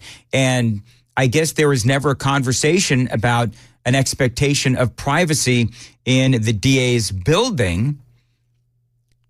But I think that there should be an expectation of privacy if we're all guaranteed a fair trial. They should have been upfront about recording them. They should have been upfront about recording them. You're absolutely right. I'm wondering what the super texters are saying. I'm dying to know what the super texters are saying. 6120 sounds like the governor needs to get involved. Who's the governor again? What's his name? I have not heard hide nor hair of Governor Bill Lee in forever. Have no idea where he is, what he's doing. He is just, you want to talk about laying low? That dude is laying low. Is it like if you don't hear from an umpire, that's a good thing after a game? Is that the same thing with the governor right now? Would you call it that? No. Not at all. I wouldn't. He's supposed to lead, and he's not. 723 on Nashville's Morning News. I'll review some of these super text comments coming up. Because you know what? There's a lot of people probably think that I'm dead wrong on this, and that's fine. From what I can tell so far, 9365 smells funky to me. Very well done. Johnny, why can't I be as smart as the super texters when they come up with stuff like that? Because I think that's funny as I'll get out. Anyway. 723, Jeff Malinoff, what's coming up at 7:30? Well, we have a Nashville daycare center in the news yet again. Also, President Biden announces more funding to Ukraine. We'll have those stories at 7:30 on Super Talk 99.7 WTN. 724 on Super Talk. You know, when the real estate market slows down, Mark Spain, they can really help you out with that guaranteed offer. Now, with the guaranteed offer, there's no showings, no open houses, and no stress. Absolutely hassle-free. You know, fall can be a busy time, and trying to sell your home can be overwhelming. With that guaranteed offer, you're going to be on the market, get an all-cash offer, and close within days. And the best part is, no stress. Now, one of their clients, Walker, said we had to move fast, and yes, we were worried the process would take too long and we'd have to spend a lot of money on repairs. Mark Spain gave us an offer in 3 days for over our asking price. Now, they've got over 12,000 five-star reviews, and you can trust Mark Spain, and they're going to sell your home fast and for the most money. Call them 855-299-SOLD, 855-299-SOLD. You can also find them online. It is markspain.com to find out what your guaranteed offer would be on your home today. That's markspain.com, and start packing.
Hey, what's up, guys? This is Matt Murphy for Members Nutrition. I want to tell you about the Members Nutrition difference, and I want to encourage you to go over to the Members Nutrition website. Number one, they believe at Members Nutrition that they can sell vitamins and supplements at a lower cost point, and they're doing it every single day at membersnutrition.com. Number two, they want to make these products right here in the United States of America, not from some overseas company, and they do that every single day. I encourage you to go to membersnutrition.com. You'll get 50% off your purchase price at checkout. You don't have to put in any codes. Just go to membersnutrition.com. Once again, membersnutrition.com.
It's 7:30. I'm Jeff Melanoff with your top stories. It is still in the mid-60s. Going to get up to the 70s. The rain is going to happen later on tonight. That traffic and weather coming up right after the news. President Joe Biden is at the White House with Ukraine President Zelensky today and announced more assistance to Ukraine for the war against Russia. ABC's Karen Travers has more. Ahead of his meeting in the Oval Office today with President Zelensky, President Biden announced what he's calling a surge in security assistance for Ukraine in order to help the country win its war against Russia. The president authorized $5.5 billion that was set to expire from the Presidential Drawdown Authority to provide Ukraine with weapons and equipment from existing U.S. stockpiles. The Defense Department also announced $2.4 billion to help provide Ukraine with new weapons. The president also directed the Pentagon to expand F-16 training for Ukrainian pilots. Karen Travers, ABC News, Washington. News in Nashville, Franklin Springs Academy in Chapel Hill, a daycare that was in the news in the past after allowing a teacher to keep working with kids after a year after pulling a child off a table by the back of her hair. The worker was later convicted of child abuse and neglect. They were also in the news when the owner's husband was arrested on rape charges involving an underage victim. It is in the news again for not paying their employees. Amanda Hara from WSMV Channel 4 interviewed one of the employees who had her check bounce. Check started bouncing, and it was like first come, first serve, so whoever could make it to the bank first was able to get their money. State records show Franklin Springs Academy received multiple federal grants worth more than $500,000. It was all part of the American Rescue Plan Act, designed to support child care centers during and after COVID. That's the latest news. Traffic and weather is next. I'm Jeff Malinoff, WTN News. 7:33 on WTN. Dan Mandis here. Why do I love Brentwood Jewelry? Well, because they can help you with whatever jewelry needs you have, like they've helped me. From watches to rings and bracelets and necklaces and so much more. No matter the reason or the season, Brentwood Jewelry can help you find the perfect gift, no matter the budget.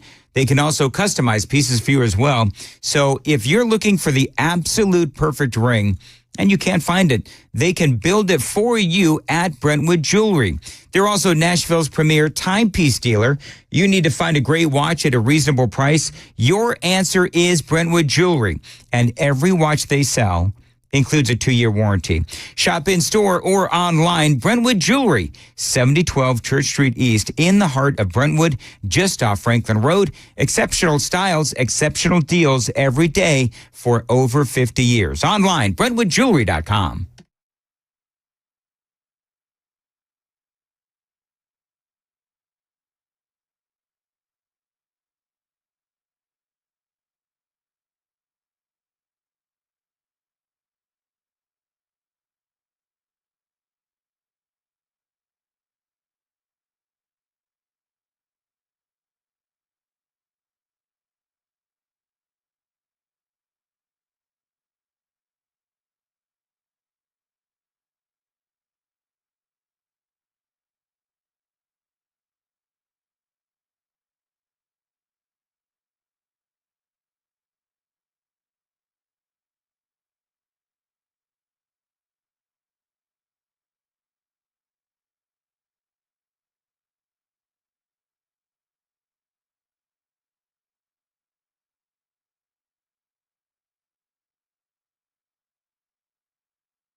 Starting to see that rush hour traffic come into the heart of downtown Nashville. 65 north heading into downtown. Seeing a little bit of stop and go. 24 on that ramp to 40.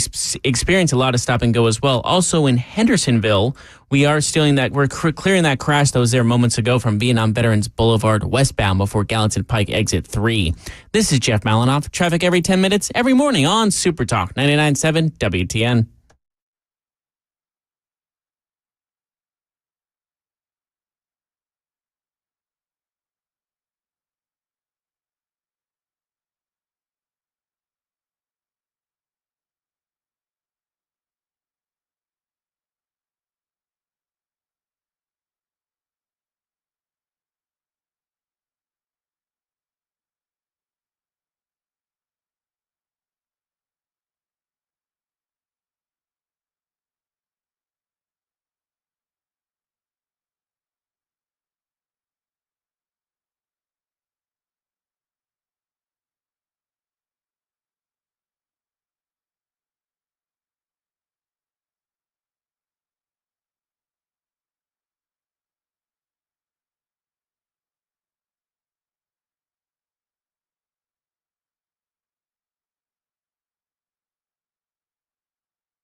7:37, Nashville's Morning News on Super Talk 99.7 WTN.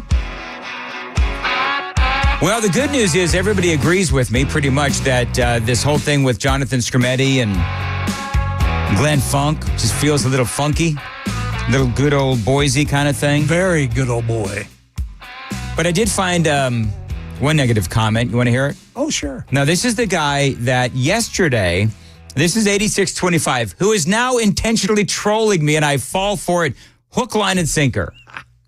This is the guy yesterday that said, 5 minutes into your monologue, and I'm out. You're a dang communist, he says. I just can't deal with your cult mentality today.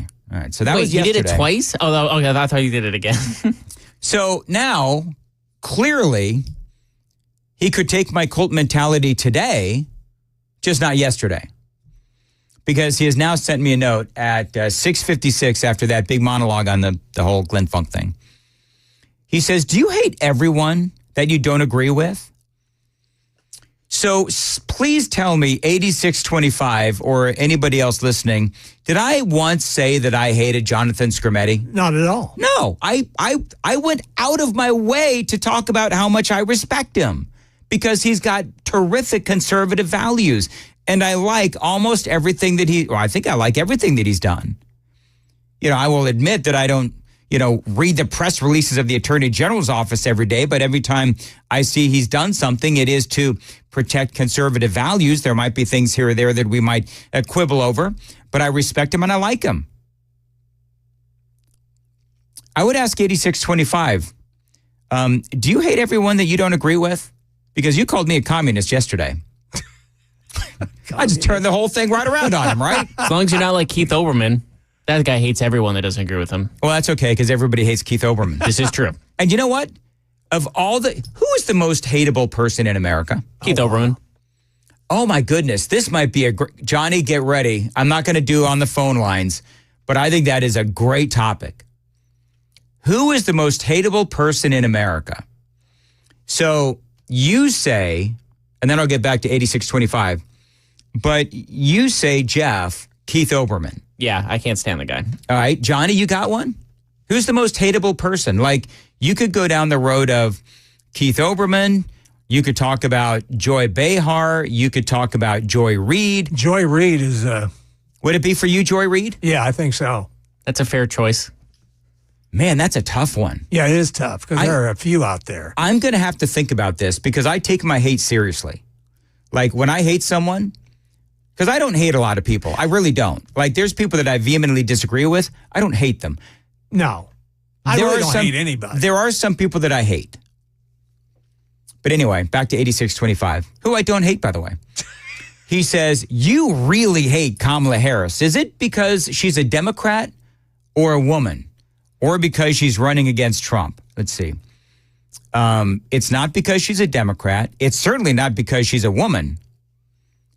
And it's not because she's running against Donald Trump. Do you know why I don't like, and by the way, he caps it off with this, and he air quotes, for a believer, there's a lot of hate coming out of your mouth. It's what and how you say things is what 8625 says. Here's why I hate Kamala Harris. She lies to me constantly. Not just to you, everyone. And the laugh doesn't help, does it? You know what? I can excuse the laugh. Really? Okay. Oh, yeah, I can excuse the laugh. The laugh makes me laugh. Okay. But what I don't like is the lying. And so and the gaslighting. Because not only does she lie to the American people, but she knows that she lies to the American people. And she continues to do it even when she knows that we know that she's lying, she continues to do it. Oh, yeah. So it's not that I hate Kamala Harris because she's a Democrat. There's a lot of Democrats that I actually like in my personal life. I know Democrats, and I don't hate them. It has been well documented that I don't hate women. And when it comes to people running against Donald Trump, Newt Gingrich ran against Donald Trump. Did Newt Gingrich? I think Newt Gingrich ran against Trump. Yes, he did. Did he? Okay. Newt ran against Trump. Don't hate him. Rand Paul ran against Donald Trump. Don't hate him. Who's that other guy? Well, there's a whole bunch of them. Yeah, Mike Pence, oil painting. Yeah. Anyway, there's a lot of people that ran against Trump that I don't hate. No. It's the lying. That's what I really hate about Kamala Harris. So there you go. I guess believers aren't really, I'm again air quoting believers because that's what he did. Are believers not supposed to hate anyone? Here's the thing. I am really passionate about a number of different things. I am really passionate about honesty. I'm really passionate about America. I'm passionate about the Constitution. And if I see someone violating what I would say is any of those, either violating the truth, violating the Constitution, or violating America, that really does piss me off. And I'm sorry, but I'm going to hate that person. You know why? Because they deserve to be hated. Well, it's like Glenn Funk. Shouldn't we hold Glenn Funk to a higher standard? I mean, we in radio have to let anyone know that they're being recorded before we can put them on the air for a bit or whatever. For a radio bit. For a radio bit. And people's lives are on the line. And there's probably, some people that are saying, well, they're just a bunch of criminals. No, they're American citizens that have a right to a fair trial. Exactly. And is it fair for them to be recorded without them knowing about it? And I got news for your friends. If you're along those lines, and I'm here to tell you, I've not seen one person within the super text line that has actually said that. But I got news for you, that stuff happens that you may not have anything to do with. You may walk into a gas station and you may buy something and walk out, and then the next person who may look like you and is wearing the same clothing might do something heinous or might steal something. And you could get blamed for it. And you have a right to a fair trial. You have a right to have a honest conversation about your options with your defense attorney. You do. I could also call this racist, actually, because a lot of folks can afford their own attorney, but people who are less well off, they have to use a public defender. A lot of those folks might be black people. I don't know. So you could say that Glenn Funk is using inappropriate means to interfere in their fair trial.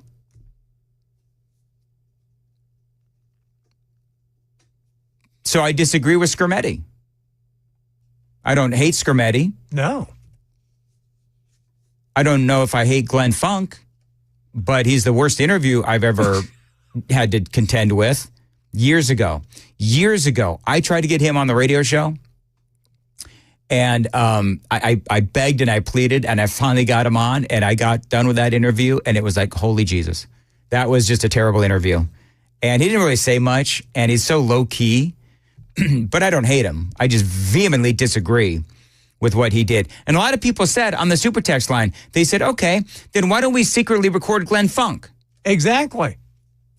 I love that. Well, it's not much of a secret, but if somebody did, but I mean, I would love to, see, okay, Glenn Funk, if somebody recorded you speaking to your prosecutors about the various cases, what would you say to that? So there you go. 7:45 on WTN, time to check the roads.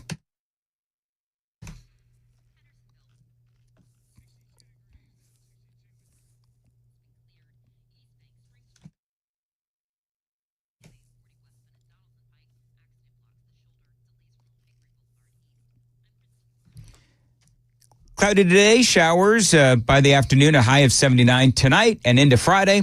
Heavy rain from Helene.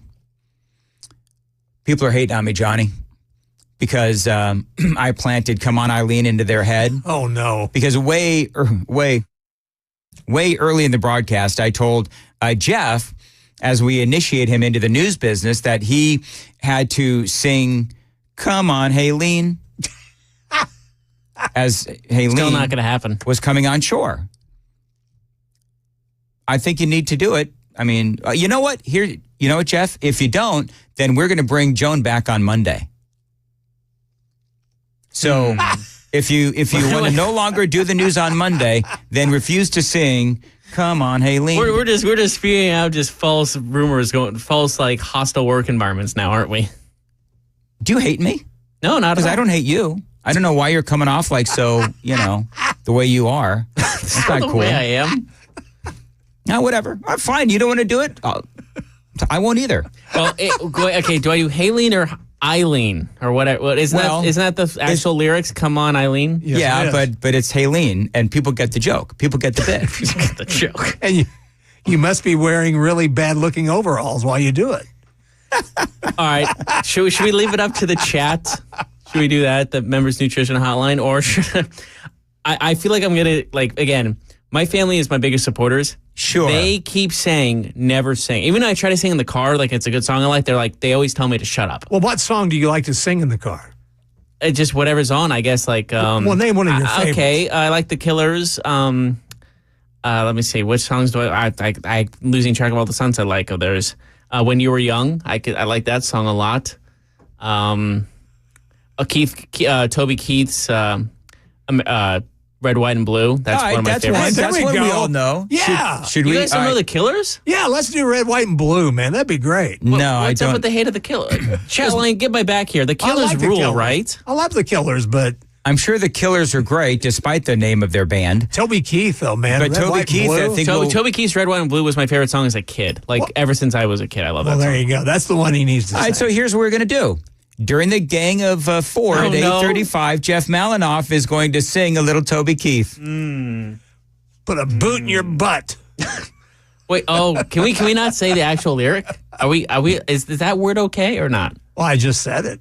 No. Well, he's talking about the A word. Oh, Yeah. the A word. Is that allowed in the radio? we better be careful because based on what I've said about Skirmetti, yes, in this hour, I mean they'll come after me for anything. So no cursing from now on, even if it's the A word, which I believe is okay by the FCC. You can't add another word to it. No Sam Elliott endorsements. Really going to bring up Sam Elliott? The silence was said it all right there. My wife was like, okay, once I kind of understood, but twice? Really? Twice is too far. And if you missed yesterday's show and you don't know what we're talking about, it was actually pretty darn funny. Yes, it was. Okay, do you want to hear something funny? Because I have WSMV Channel 4 news updates on my phone, and it just came up. Popular morning show host steps down. It didn't say who, so that was just. Oh, you are kidding, right?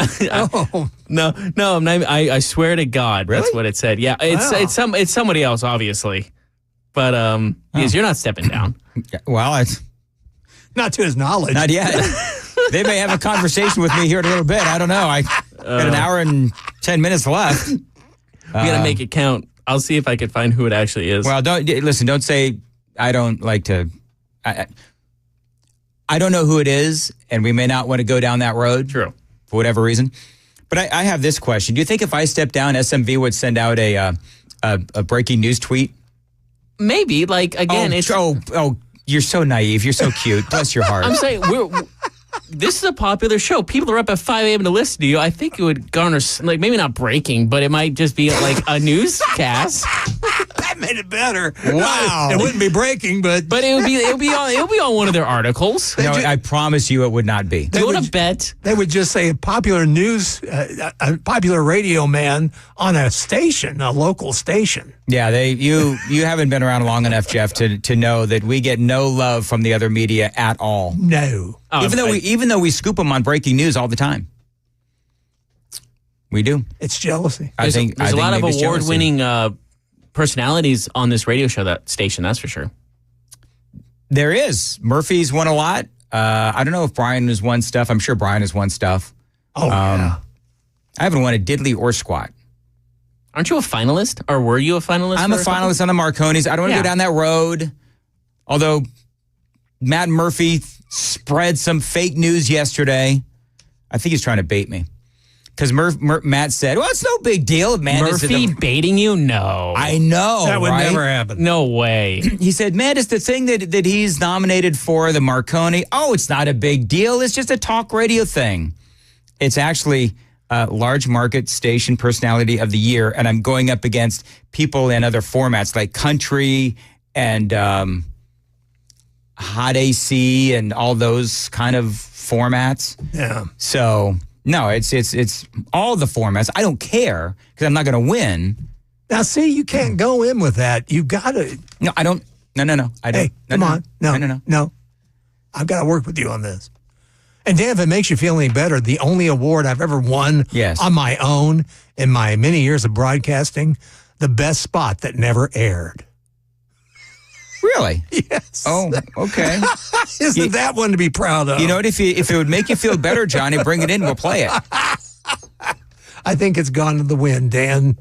Like this segment? I'm moving right along. All right. 7:52. Have we decided, is Malinoff going to sing during the... how about we let Chris Hand decide? Because we don't want people... Johnny, let's have Chris Hand decide. We don't want to have people to turn off the station before he goes on. We'll have... Oh, trust me. We'll have Chris Hand decide and see what Chris Hand says. Might want to look up those lyrics, Jack. Oh, I had those memorized. All right, 7:53. And Jeff Malinoff is getting his singing voice ready. What's coming up next? Well, we have an update on the indictment of New York City Mayor Eric Adams. Also, a preview of the GDP report coming later today. Those stories coming up at 8 o'clock on Super Talk 99.7 WTN. Thank you very much.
It's 8 o'clock. I'm Jeff Malinoff with your top stories. It's 64 degrees. It's going to get a little hotter today. High 70s. Expect some rain later on. That full forecast in traffic in 2 minutes.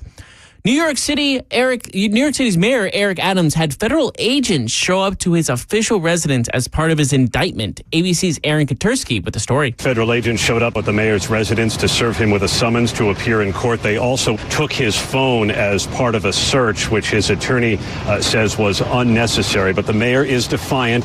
Sources told ABC News that he has been indicted, the first sitting mayor of New York to ever face criminal charges while still in office. The GDP report, to be released later today, looks to be slowing down. Here's ABC's Darian Albinger. The gross domestic product is a composite of all the goods and services the U.S. produces in a given time period, which contribute to the growth of the economy. Economists surveyed by the Dow Jones Newswires and the Wall Street Journal expected to show 2.2% growth in the first quarter. That's down from the 3.4% growth in the fourth quarter and slower than the 2.4% pre-pandemic.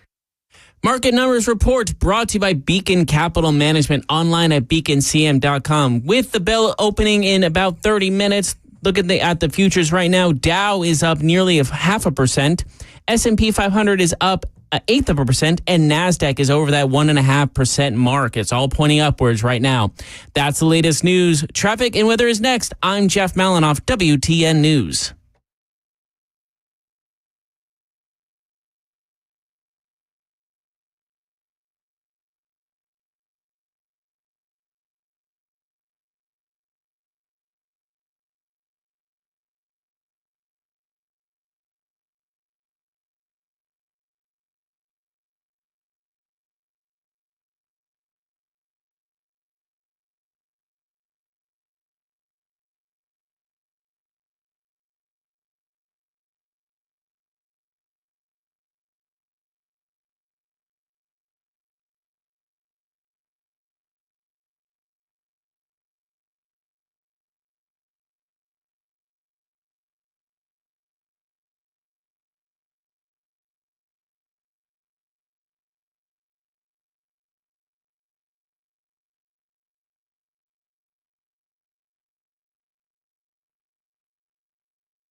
Hitting that rush hour traffic about now. 65 going up to Nashville. Seeing a lot of stop and go as well as that 24 merge onto 40, experiencing some heavy stop and go as well. No new traffic accidents report, fortunately, and we're all good there.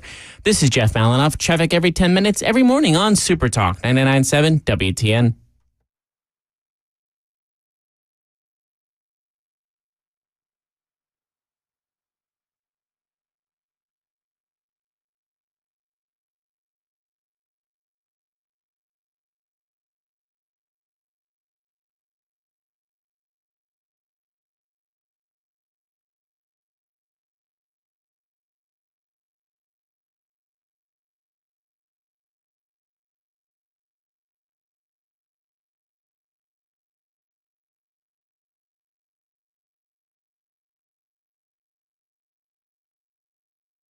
Information fueled, opinion driven. This is Nashville's Morning News with Dan Mandis. And so, my fellow Americans, we talk news. 8:05, Nashville's Morning News on Super Talk 99.7 WTN. Good morning to your friends. Welcome on in to your Thursday, September 26th. A lot going on.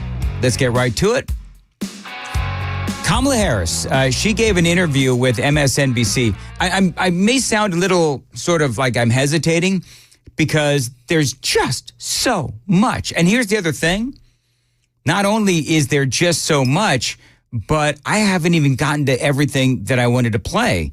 So let's get to it. Most of it relates to Kamala Harris and economics. Now, she came out yesterday. She gave an economic speech. And there's a lot of people that are saying that she really didn't say a whole heck of a lot.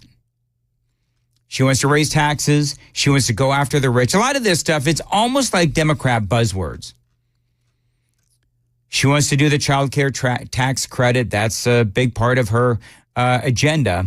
But, you know, to be honest with you, and I'm reading a lot of the different blogs and vlogs and so forth, and I think most people are looking at what she wants to do, and they're saying, you know, this is just a bunch of blah, blah, blah. Tax cuts for the billionaires and the top corporations in our country, and then not really paying much attention to middle-class families. My perspective on the economy is when you grow the middle class, America's economy is stronger. And there's empirical evidence to prove my point correct. Yeah, there is actually. And it comes from the Trump administration, actually. Because as Harris continuously says that millionaires and billionaires are not paying their fair share. Well, number one, they actually are. But also number two, she's saying that Donald Trump is trying to leave the middle class behind.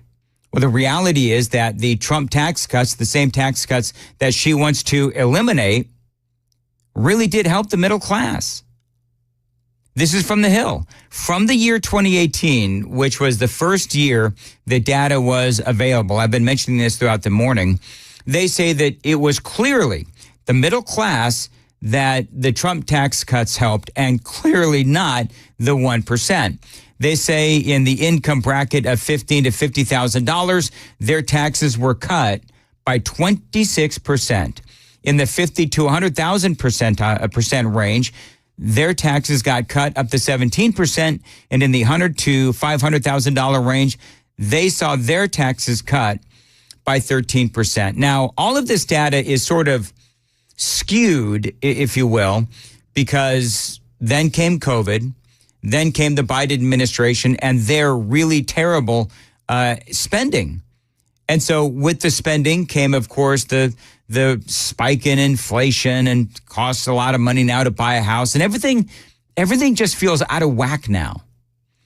But for a couple of years before COVID and after Donald Trump was elected into office, we were doing really well as a nation. The American people were doing really well as a nation. Then COVID comes in, completely wrecks the economy. Then Joe Biden came in and also continued to wreck the economy. So to be perfectly honest, we only have maybe a year or two where we can really see how the Trump tax cuts really did work. But I can tell you that there's a lot of people that say that the time that Donald Trump was in office and was not impacted by COVID, people did really well. And so when Kamala Harris says... And I'm not mad at anybody for being rich, but they should pay their fair share. Well, they do pay their fair share. Again, I will repeat from the 6 o'clock hour, depending on who you believe, the top 1% pay an average of 25.9%. That is 8 times higher than the 3.3% paid by the bottom half. And the top 1% pay 45.8% of the total federal income taxes paid into the government. And here's some more. The top 50% of American earners, taxpayers, pay 97.7% of all federal individual income taxes. The bottom 50% in earners here in America only pay 2.3%. So I'm not hating on the bottom 50%. What I'm saying is that Kamala Harris, you know, when she says this crap... And I'm not mad at anybody for being rich, but they should pay their fair share. They do pay their fair share. I mean, I just told you the stats. And so she keeps touting this plan and saying that all of these economists back her policy. Well, the reality is that they don't. You remember this. The best economists in our country, if not the world, have reviewed our relative plans for the future of America. What Goldman Sachs has said is that Donald Trump's plan would make the economy worse. Mine would strengthen the economy. He actually did not say that. That was during the debate, and then the CEO of Goldman Sachs came out and called BS. And I think a lot more has been made of this than should be. Yeah, he said that she completely, and others, completely misrepresented and overplayed the impact of her tax policies. And now a person from Wharton, because, she came out in that audio bite. She said that the Wharton School of Business or whatever it is, they came out and said that they recommend her tax policies as well, her economic policies. They have now come out and said, no, that is not what we said. So remember what I said about people who, liar, liar, pants on fire, Harris? Well, that was me. But there's a lot of other people that are saying that she is lying as well. Because she is. There was another thing that she has been called out for, and that was lying about manufacturing jobs, because she did. She was lying about Donald Trump's economy. She was lying about how the economy was when she came into office. And so I want to play a little bit of that audio because it does prove what we've all been saying about the economy. Over the last 4 years, there have been tremendous economic wins, and you've just laid out a big plan. But still, polling shows that most likely voters still think Donald Trump is better to handle the economy. Why do you think that is? Well, here's what I know in terms of the facts. Donald Trump left us with the worst economy since the Great Depression when you look at, for example, the employment numbers. It was during COVID, and employment was so high because we shut down the government, we shut down the country. Right. And again, that's a familiar talking point for Joe Biden and Kamala Harris, that Donald Trump handed them a destroyed economy. Well, we did just come out of COVID. We were actually getting better. We were like on the other side of COVID. And so Stephanie Ruhle, she did call that out, and good for her. Now, this was Kamala Harris's response. We shut down the country. Even before the pandemic, he lost manufacturing jobs by most people's estimates, at least 200,000. He lost manufacturing plants. Ask the auto workers. No, actually, according to the fact checkers at CNN, it's not true. They say, literally, this is a quote from CNN, "It is just not true that Donald Trump lost at least 200,000 manufacturing jobs before the pandemic." They say from the beginning of his presidency in January of 2017 through February of 2020, just before the pandemic crash, Donald Trump's economy added 414,000 manufacturing jobs. She said that Donald Trump lost a couple 100,000 manufacturing jobs. CNN reports that Donald Trump added 414,000 manufacturing jobs. So Kamala Harris is getting fact-checked by CNN. She also says that she wants to tackle price gouging. We know that is a bunch of BS. She still has plans on spurring new construction and reduce the costs for renters and home buyers through tax incentives. She is proposing a $40 billion innovation fund to encourage local governments to build more affordable homes. And on it goes. As I said before, it does feel like there is a bunch of, gimmies here. Gimme this and gimme that. $25,000 for the down payments of homes, $6,000 for child care tax credits, $50,000 for small businesses, help with child care, although no real specifics. And see, that's part of the point, is that Stephanie Ruhle asked her, okay, so how are you going to pay for all this? Because all we're hearing from you is, we're going to give you this, we're going to give you this, we're going to give you this, we're going to lower taxes, we're going to do all this stuff. But she doesn't get into any specifics as to how she's going to make that happen. And how do you find that line to make sure corporations are paying their fair share, but they're not leaving our country? Well, listen, I work with a lot of CEOs. I have spent a lot of time with CEOs, and I'm going to tell you that the business leaders who are actually part of the engine of America's economy agree that people should pay their fair share. So she's saying that the CEOs out there are telling Kamala Harris, yeah, we need to pay more taxes. We had EJ and Tony on the program earlier. It's a great interview. Johnny's going to podcast it after we're off, where that was exactly his response. His response was, and my response is, really?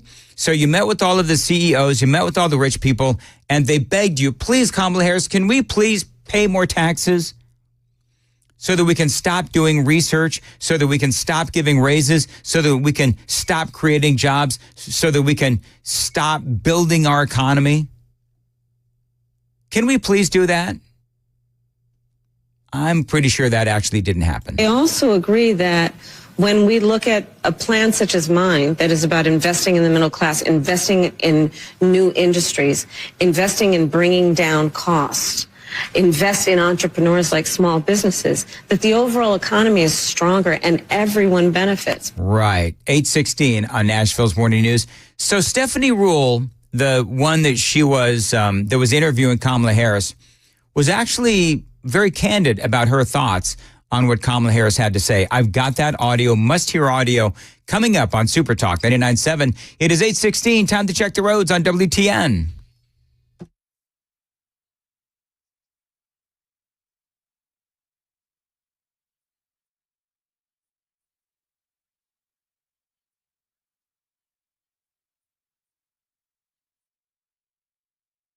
Cloudy today, showers by this afternoon, a high of 79. And appreciate you listening to Nashville's Morning News. Johnny, you said it was 65 right now. Is that what you said? 65 degrees at Super Talk. Now, when is all this rain from Helene going to happen? Well, they say tonight into early Friday is when we're going to get the heaviest rain. So now you know, 8:17 on Super Talk. So I just played you some audio from Kamala Harris and some of the things that she wants to do with the economy. She wants to allow the Trump tax cuts to expire. She has a bunch of giveaways, which I've just talked about. But when the interviewer, Stephanie Rule, was asked on MSNBC later, she was asked about, the non-answer that Kamala Harris is giving when she was asked, how are you going to pay for all that? I do, but here's what's a little tricky. She doesn't answer the question around if the GOP is controlling the Senate. But how do you find that? Yeah, if the GOP is controlling the Senate, then what do you do? And you just heard Rule say that she didn't really answer the question. Rule also said this about Kamala Harris answering those questions. She didn't give a clear, direct answer. That's okay, because we are not talking about clear or direct issues. See that? Maybe somebody who's smarter. One could watch that and say, well, she didn't give a clear, direct answer. That's okay, because we are not talking about clear or direct issues. Maybe somebody that's smarter than me, and I know there's a lot out there, can explain to me, how are these not clear and direct issues? Like, that's what I want to know. We're talking about the economy. We're talking about how Kamala Harris plans on fixing the economy. And we need clear and direct answers because these are clear and direct questions, I would say, to Stephanie Rule. So I don't really understand what she said there. I didn't understand when I saw it live, and I understand it even less now. Kamala Harris, by the way, also talked about illegal immigration, which, by the way, is an economic issue. Here's part of what she said. There are people there that are stressed, that feel that they're at capacity. Communities around the country that have legal immigration, many have said, we're at capacity. And many feel like the government has said to them, well, adapt, sit down, be quiet. This is how it is. Well, she leaves out one part. She also, Stephanie Rule, leaves out the part where we're called racists. There was that, where if you have a worry about what's going on with the Haitian illegal aliens in Springfield, Ohio, then you're called a racist. What would a Harris administration do for those communities who've taken in many, many legal immigrants but are at capacity? Well, first of all, we do have a broken immigration system. I know. Do you guys know what's coming? You folks know what's coming? We have a broken immigration system. Donald Trump refused to allow the Republicans to fix it. and he didn't want to solve a problem because he thought that it would help his opponent. That's what's coming. And it needs to be fixed. And if we take a step back, months ago, some of the most conservative members of the United States Congress came together with others. There it is. Proposed a border security bill. Right. That would have put 1,500 new border agents on the border to help. To process illegal aliens. Exactly. Not to protect the border. Those hardworking border agents who are there right now working around the clock. Would have put more money into stemming the flow of fentanyl, which is killing Americans and devastating communities. Would have put more resources into our ability to prosecute transnational criminal organizations, which in my career I've prosecuted. Donald Trump got word of the bill, realized it was going to fix a problem he wanted to run on, and told him to kill the bill, don't put it up for a vote. He killed a bill that would have actually been a solution because he wants to run on a problem. It wasn't a solution. I know you folks know this. It wasn't a solution. Everyone knows that it wasn't a solution. It was just another big catch and release program. And that's the bottom line. By the way, I wonder if I should save this for the 8:35. Did you folks hear what Joe Biden said on The View about Kamala Harris? Did you hear what he said? I'm going to go ahead and play it now, and then maybe Chris and I and Johnny, we can all have fun with this at the 8:35. But this is what Joe Biden said about Kamala Harris. And as vice president, there wasn't a single thing that I did that she couldn't do. Mm-hmm. And so I was able to delegate her responsibility on everything from foreign policy to domestic policy. So he's blaming the failures on Kamala Harris. I thank you, Joe. Yeah. Hashtag thanks, Joe. Dana Perino, of course, y'all know Dana Perino from Fox News. She was flabbergasted that Biden said this. I was flabbergasted, too. I never thought that Joe Biden would make a political contribution to the Trump campaign, but he did so today. Yep. Because I don't think there's any way the Harris people thought that this was going to be a good idea. He says, as vice president, there wasn't a single thing that I did that she couldn't do, and I was able to delegate her responsibility on everything from foreign policy to domestic policy. Everything. Why wouldn't you just cut that soundbite and run it in all the battleground states and, figure out a way to sabotage her? That's right. I'm Donald Trump, and I approve this message. I mean, she's right. And here's the thing. It's not that we all didn't know that it was true. It is that Joe Biden actually admitted it. Because we have known for a long time that Kamala Harris has always prided herself on being, I was the last in the room. Look at me. I'm so important. Really? Because the pullout of Afghanistan was horrendous. You're in charge of the border. That's been horrendous. You're the border czar. You were supposed to look into the pull factors or the push factors, why people are leaving all of these crap hole countries that Donald Trump not so affectionately called them. Why are they leaving those nations and coming to our country? You were supposed to delve into that. You were supposed to fix that, Kamala Harris, and you did not. So when Biden, basically talks about delegating all of these things to Kamala Harris, it almost feels like he did that on purpose to throw her right under the bus. Really interesting. There's a lot of intrigue going on within the Democrat Party right now. And again, I stand by what I say, which is that the Harris campaign has internal polling, and that internal polling is dire for Kamala Harris.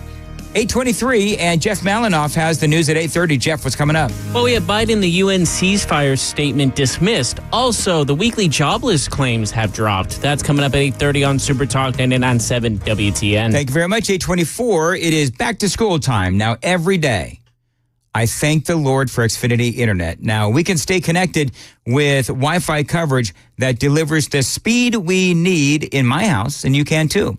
Now, homework and radio shows and show prep and all that I do, they don't wait for the internet to work. You need a reliable connection like I have. Even when everyone is online and working, I do rely on Xfinity, and you can too. And by the way, if there are issues, Xfinity has a 24/7 customer service line for whenever you need help. They are there for you with in-home Wi-Fi support. You call them up, you figure it out. It is just that simple. And if you're on the go, you can stay connected with over 20 million secure Xfinity Wi-Fi hotspots nationwide. So get the best Wi-Fi for your life, whether it's doing homework with the kids or work for the paycheck. Rock solid internet is only a phone call away with Xfinity. So call them. Tell them Dan told you to reach out. 1-800-XFINITY, 1-800-XFINITY, online at Xfinity.com, or drop into an Xfinity store today for more details.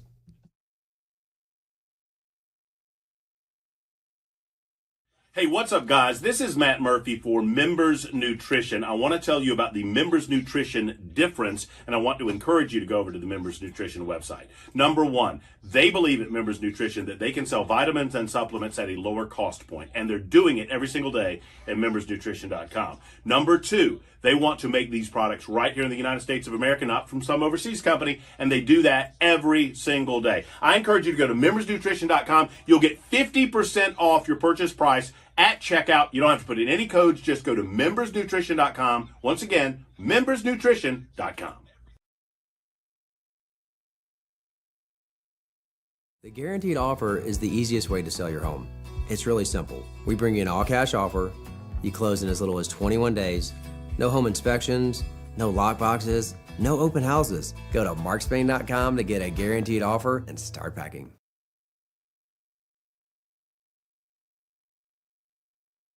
Hey, it's Dan Mandis, and I am so glad that California Closets has fixed my closet catastrophe. After exact measuring and planning, they came over and got to work. Yeah, once it was all plotted out on their 3D CAD system, the pieces are measured, cut, and precisely installed into my space. It was clean, fast, and professional, and above all, my new closets look and function great. Now, this was my dormer, and now this is my new dormer thanks to California Closets. Look at all of this added space for shirts and shoes, you name it, and it is cut so precisely, simply amazing. And my old closet that has now been reborn as the ultimate in style and functionability, making the best use of the space that I had. They can work on just about anything: bedrooms, garages, home offices, closets, pantries, and so much more. Find them online, CaliforniaClosets.com, and see what they can do for you. You can schedule a free design consultation. Mention my name, CaliforniaClosets.com.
$8:29, Nashville's Morning News on WTN. Dan Mandis here. Now is the time to call Cove Generators. Right now, they are offering you a free 7-year warranty when you call them and mention my name.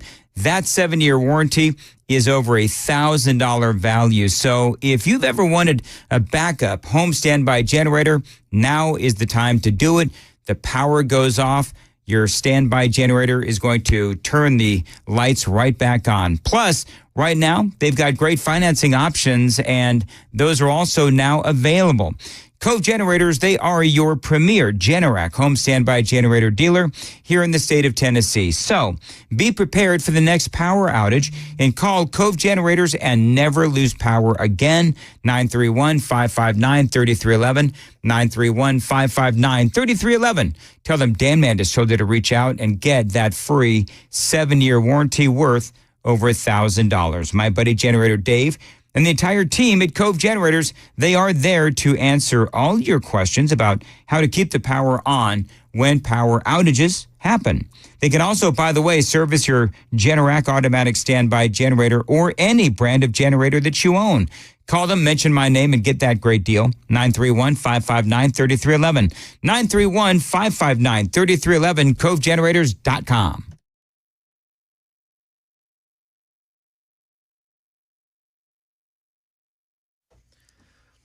It's 8:30. I'm Jeff Malinoff with your top stories. It is 65 degrees. It's sunny right now. It's going to get rainy later on the night. That full forecast and traffic in just a few minutes.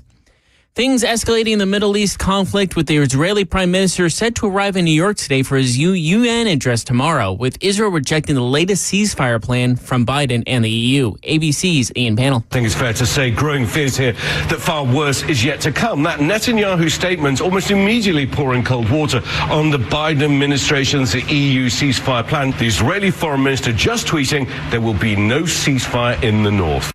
A new weekly jobless claims report has come in. Here's ABC's Jim Ryan. Economists have been waiting for the bottom to drop out of the jobs market. But 2 weeks ago, the number of first-time claims for unemployment benefits fell to a 4-month low. Today, the Labor Department reports that the figure is down again, declining by 4,000 in the week ending September 21st to 218,000 altogether. The market numbers report brought to you by Beacon Capital Management, online at beaconcm.com. Moments after the opening bell, all three are up. Dow is up 189, so that's up almost 0.5%. S&P 500 up plus 38, that's a 0.6%. And NASDAQ is up 220, which is over 1%. That's the latest news. Traffic and weather is next. I'm Jeff Malinoff, WTN News. 8:33, Dan Mandis here. You know, I am in the middle of a great backyard makeover, and I know the value of updating and upgrading your backyard. Moon Valley Nursery can help you if you've been thinking about updating and upgrading your backyard. Because listen, when you do this, you can add a ton of livable space to your home. When you do this, not to mention, of course, increase the value of your home. Now, find them online. It is a great website, moonvalleynursery.com. That's moonvalleynursery.com, because if you don't quite know what to do with your backyard makeover, they can help you out at Moon Valley Nursery. They've got a lot of ideas at that website. Again, moonvalleynursery.com. Now, they can help you prepare for any backyard event, big or small. They can help you by creating the perfect setting for anything, big or small. So you want to check them out. Again, that website, tell them Dan Mandis told you to reach out, is moonvalleynursery.com. That's moonvalleynursery.com.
The guaranteed offer is the easiest way to sell your home.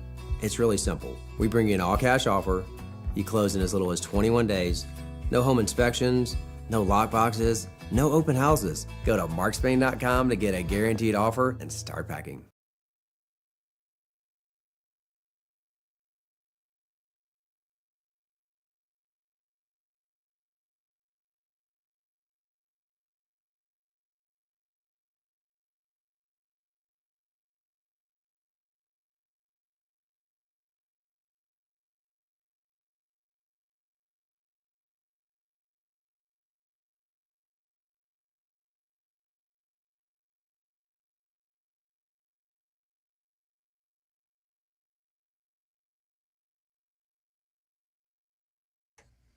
Got a couple of crashes, one in the Green Hills area, Hillsborough Pike, north of Woodmont Boulevard. That's reported by police. Also in Glencliff, there's a crash with a right shoulder blocked I-40 westbound before Spence Lane, exit 213.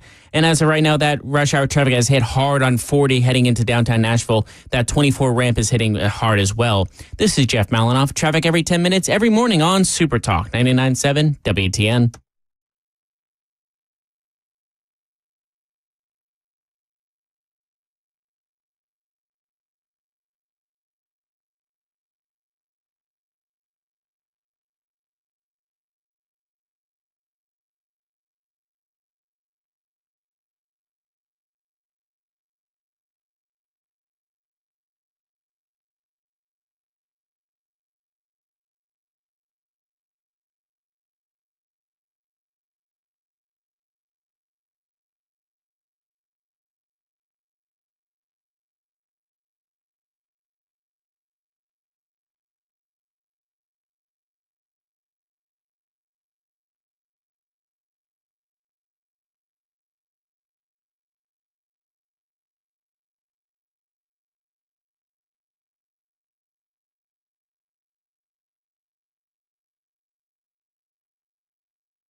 $8:38.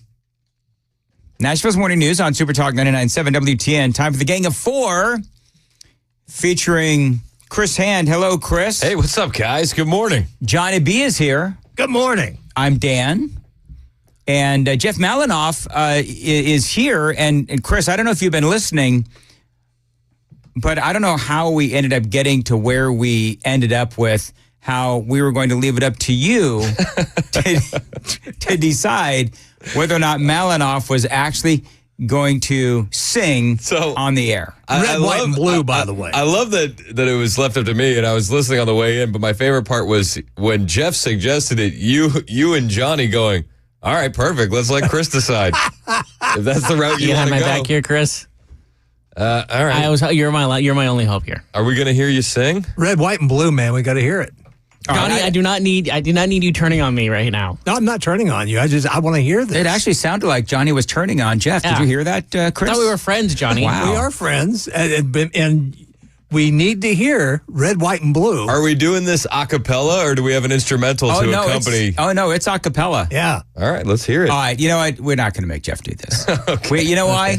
Because I actually really appreciate Jeff stepping in because Joan broke her wrist. Yeah. And Jeff, who has been doing a great job this week, getting up early, getting here early, and coming in and presenting the news and the traffic and all that. So not going to make you do that, Jeff. Brought to you courtesy of the Red, White, and Blue. There you go. But do you know what I thought it was another brilliant Mandis moment. Apparently I'm wrong. But I said that we should do an update for the storm, the Hurricane Helene, but do it to the tune of "Come On, Eileen." It's great. Come on, Helene. You know what I mean? I mean, it's got to, see, Jeff, I'll do it. I'm on the highway to Helene. That's good, Johnny. That's pretty good. You want to throw something down, but you could do a little hip hop thing, Chris. Nah, I'm going to pass. I'm going to pass this time. I think you guys hit the standard. I don't want to attempt to. That's the best answer he could have come up with. That was the best. I don't want to. Fall short of your greatness. Well, people are mad at me now because they put "Come On, Eileen" into their heads. That all morning long. It's going to be stuck in mine for days. Okay, and I'm going to see that ugly overalls that dude was wearing.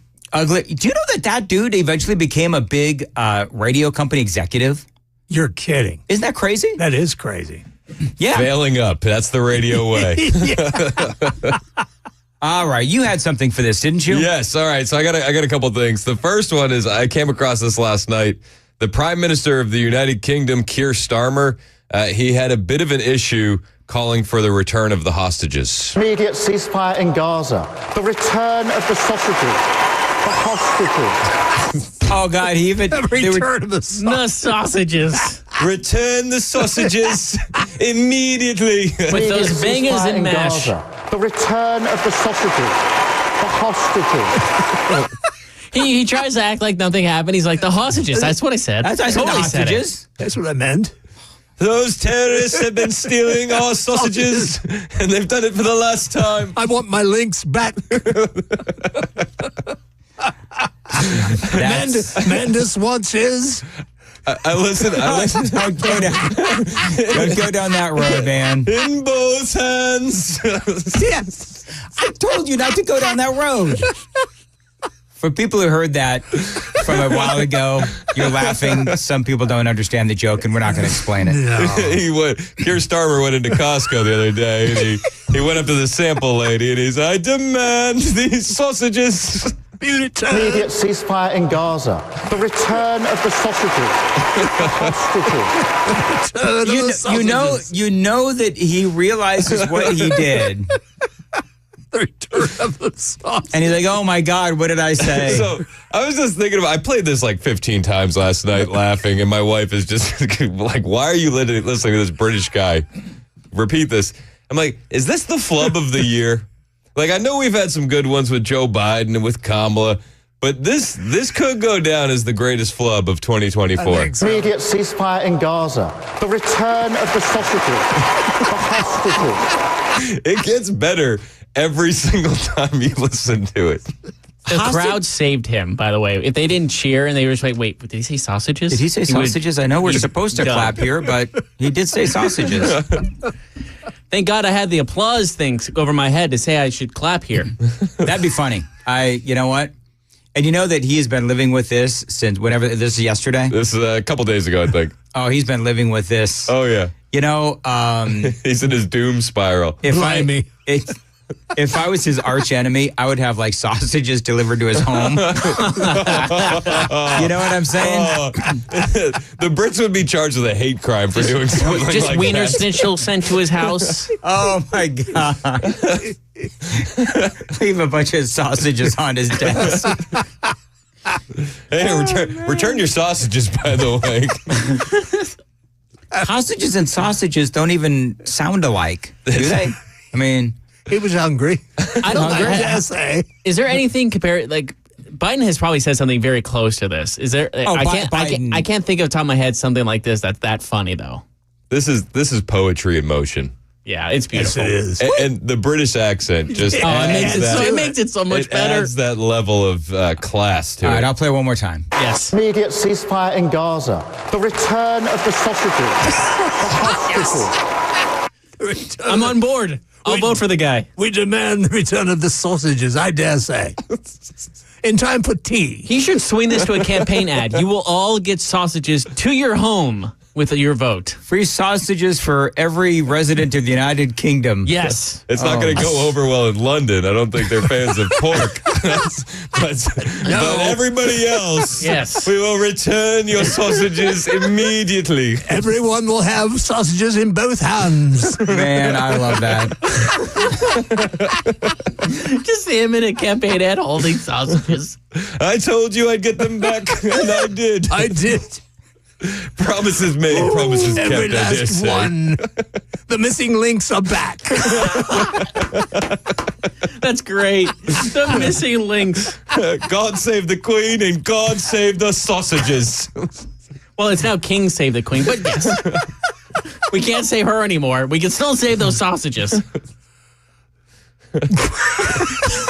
Malinoff just threw down that the Queen is dead. Yeah, comment. The Queen I think dead Queen jokes never get old, right, Jeff? Yes, it's never too soon. The Queen is dead.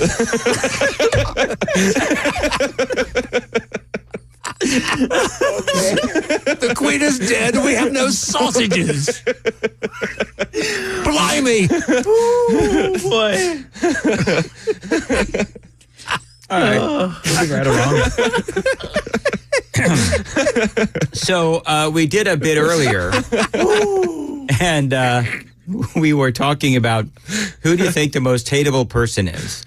So, it's and not I asked Keir Starmer. He's bringing back the sausages. No, man. He's the most loved man in the world right now. Sure. Sausages for everyone. Sausage manufacturers are rejoicing. Anyway, so we're talking about who the most hateable person is. By the way, you talk about Joe Biden and like all of his flubs.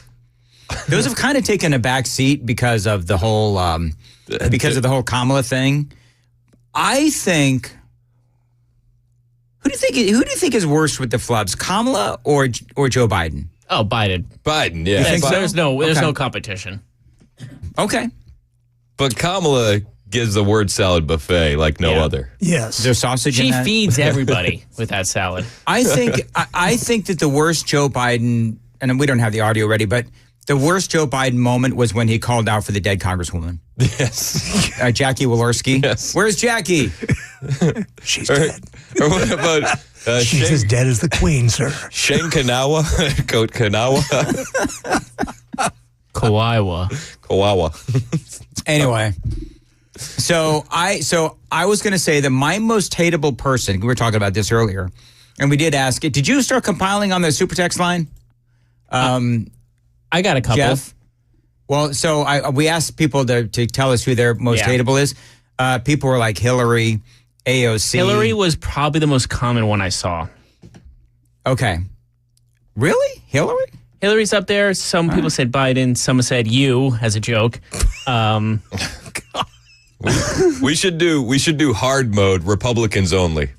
Ooh. Wow. Liz Cheney. Liz Cheney. yes. Dick. Dick Cheney. Does Adam Kinzinger count? No. Well, No? he's got an R by his name, so I guess, yeah. Yeah. Well, it's on CNN, so does that really count? No. Yeah. No. That's like Republican adjacent, as you would say. That's correct. All right, so I think mine would be either Joy Reid or Joy Behar. I think that would be my. Kamala Harris right up there though, because as I said during the original conversation, I don't like the lying. That's my problem. Is that because somebody accused me of whatever? I didn't even forget how we got down that road, but I hate the lying. Yeah, mine's still Keith Olbermann without question. He's just a cruel. He's mean. He's just a cruel individual. Like a day after Trump gets shot, he calls him our Hitler still, and I think that's so disgusting. Who you got, Johnny? There's too many. No. I have to say Keith Olbermann, definitely Joy Reid definitely is up there. In fact, Joy Reid, Joy Behar, two women that were just inappropriately named because they don't bring joy at all. You know, along those lines, did you see what happened yesterday when Joe Biden was on The View and Whoopi Goldberg is talking about how Donald Trump is like a bug? Yes. Do you hear this? All right, so listen very closely to this. Then he just wouldn't go. He was like a bug. He just kept being there. He was like a bug right there. So you felt... So what you just heard is Joe Biden putting his hand down on the table like he's squashing a bug. After we find out that you've got, obviously we know, 2 assassination attempts. Yeah. Iran has been plotting. Iran continues to plot, trying to take out Donald Trump. And by the way, Trump had a great post somewhere on social media yesterday where he's like, so let me get this straight. We find out that there is an assassination attempt on a former president, possibly a future president, and the current president and the current vice president and the one running for president against me has nothing to say about it. Yeah. Isn't going to say a word to Iran or comment in any way, shape, or form. How is that possible? That is a great point by Donald Trump. Absolutely.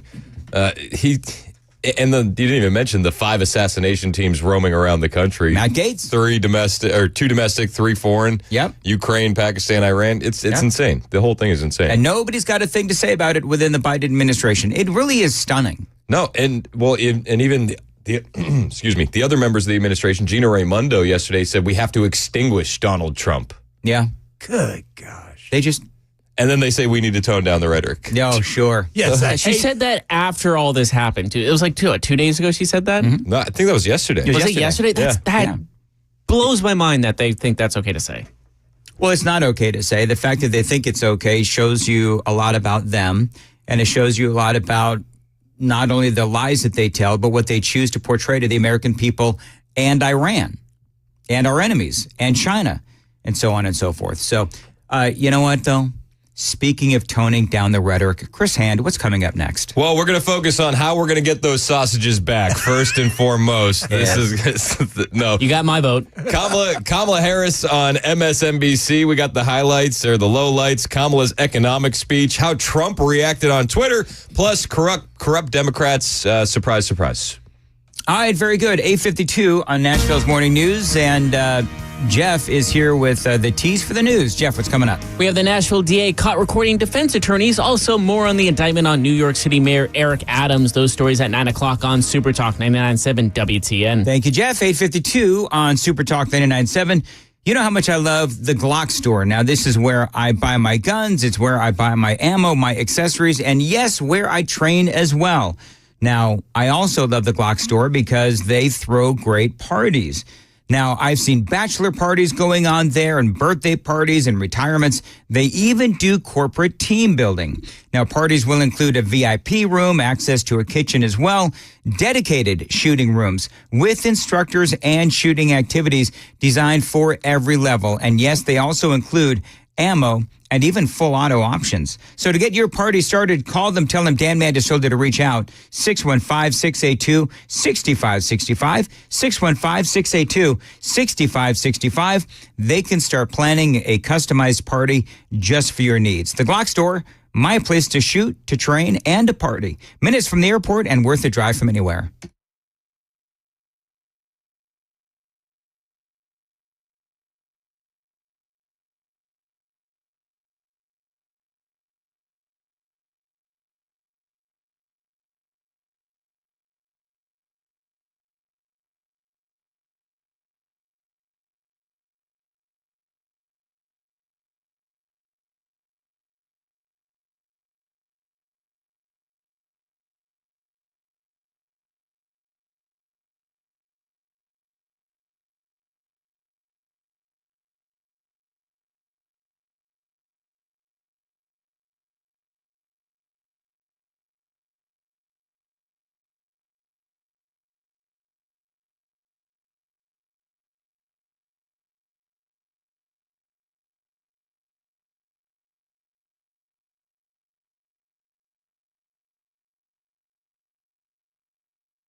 8:57, Nashville's morning news. The super text line is absolutely blowing up. They want to hear this guy one more time. What's his name again? Prime Minister Keir Starmer. Immediate ceasefire in Gaza. The return of the sausages. The hostages. The sausages. Jason, I tell you. Jason says return of the sausages. That should be the new Haktua for the internet. 4193 said Boston Sausage Party. Well, Matt texted in and he said new movie idea: Spaceballs 3, Return of the Sausages. Yes. And Brad said, guys, hostage jokes are the worst. I see what he did there. Very good. I got to tell you, the super text line has been really good today. Yeah. Like I stole a lot of material from the super text line, so thank you. Pulling the old Joe Biden plagiarizing, huh? It's exactly what I'm doing. Thank you to all of you that contributed today. Chris Hand is up next. I'll see you tomorrow. Super Talk 99.7 WTN.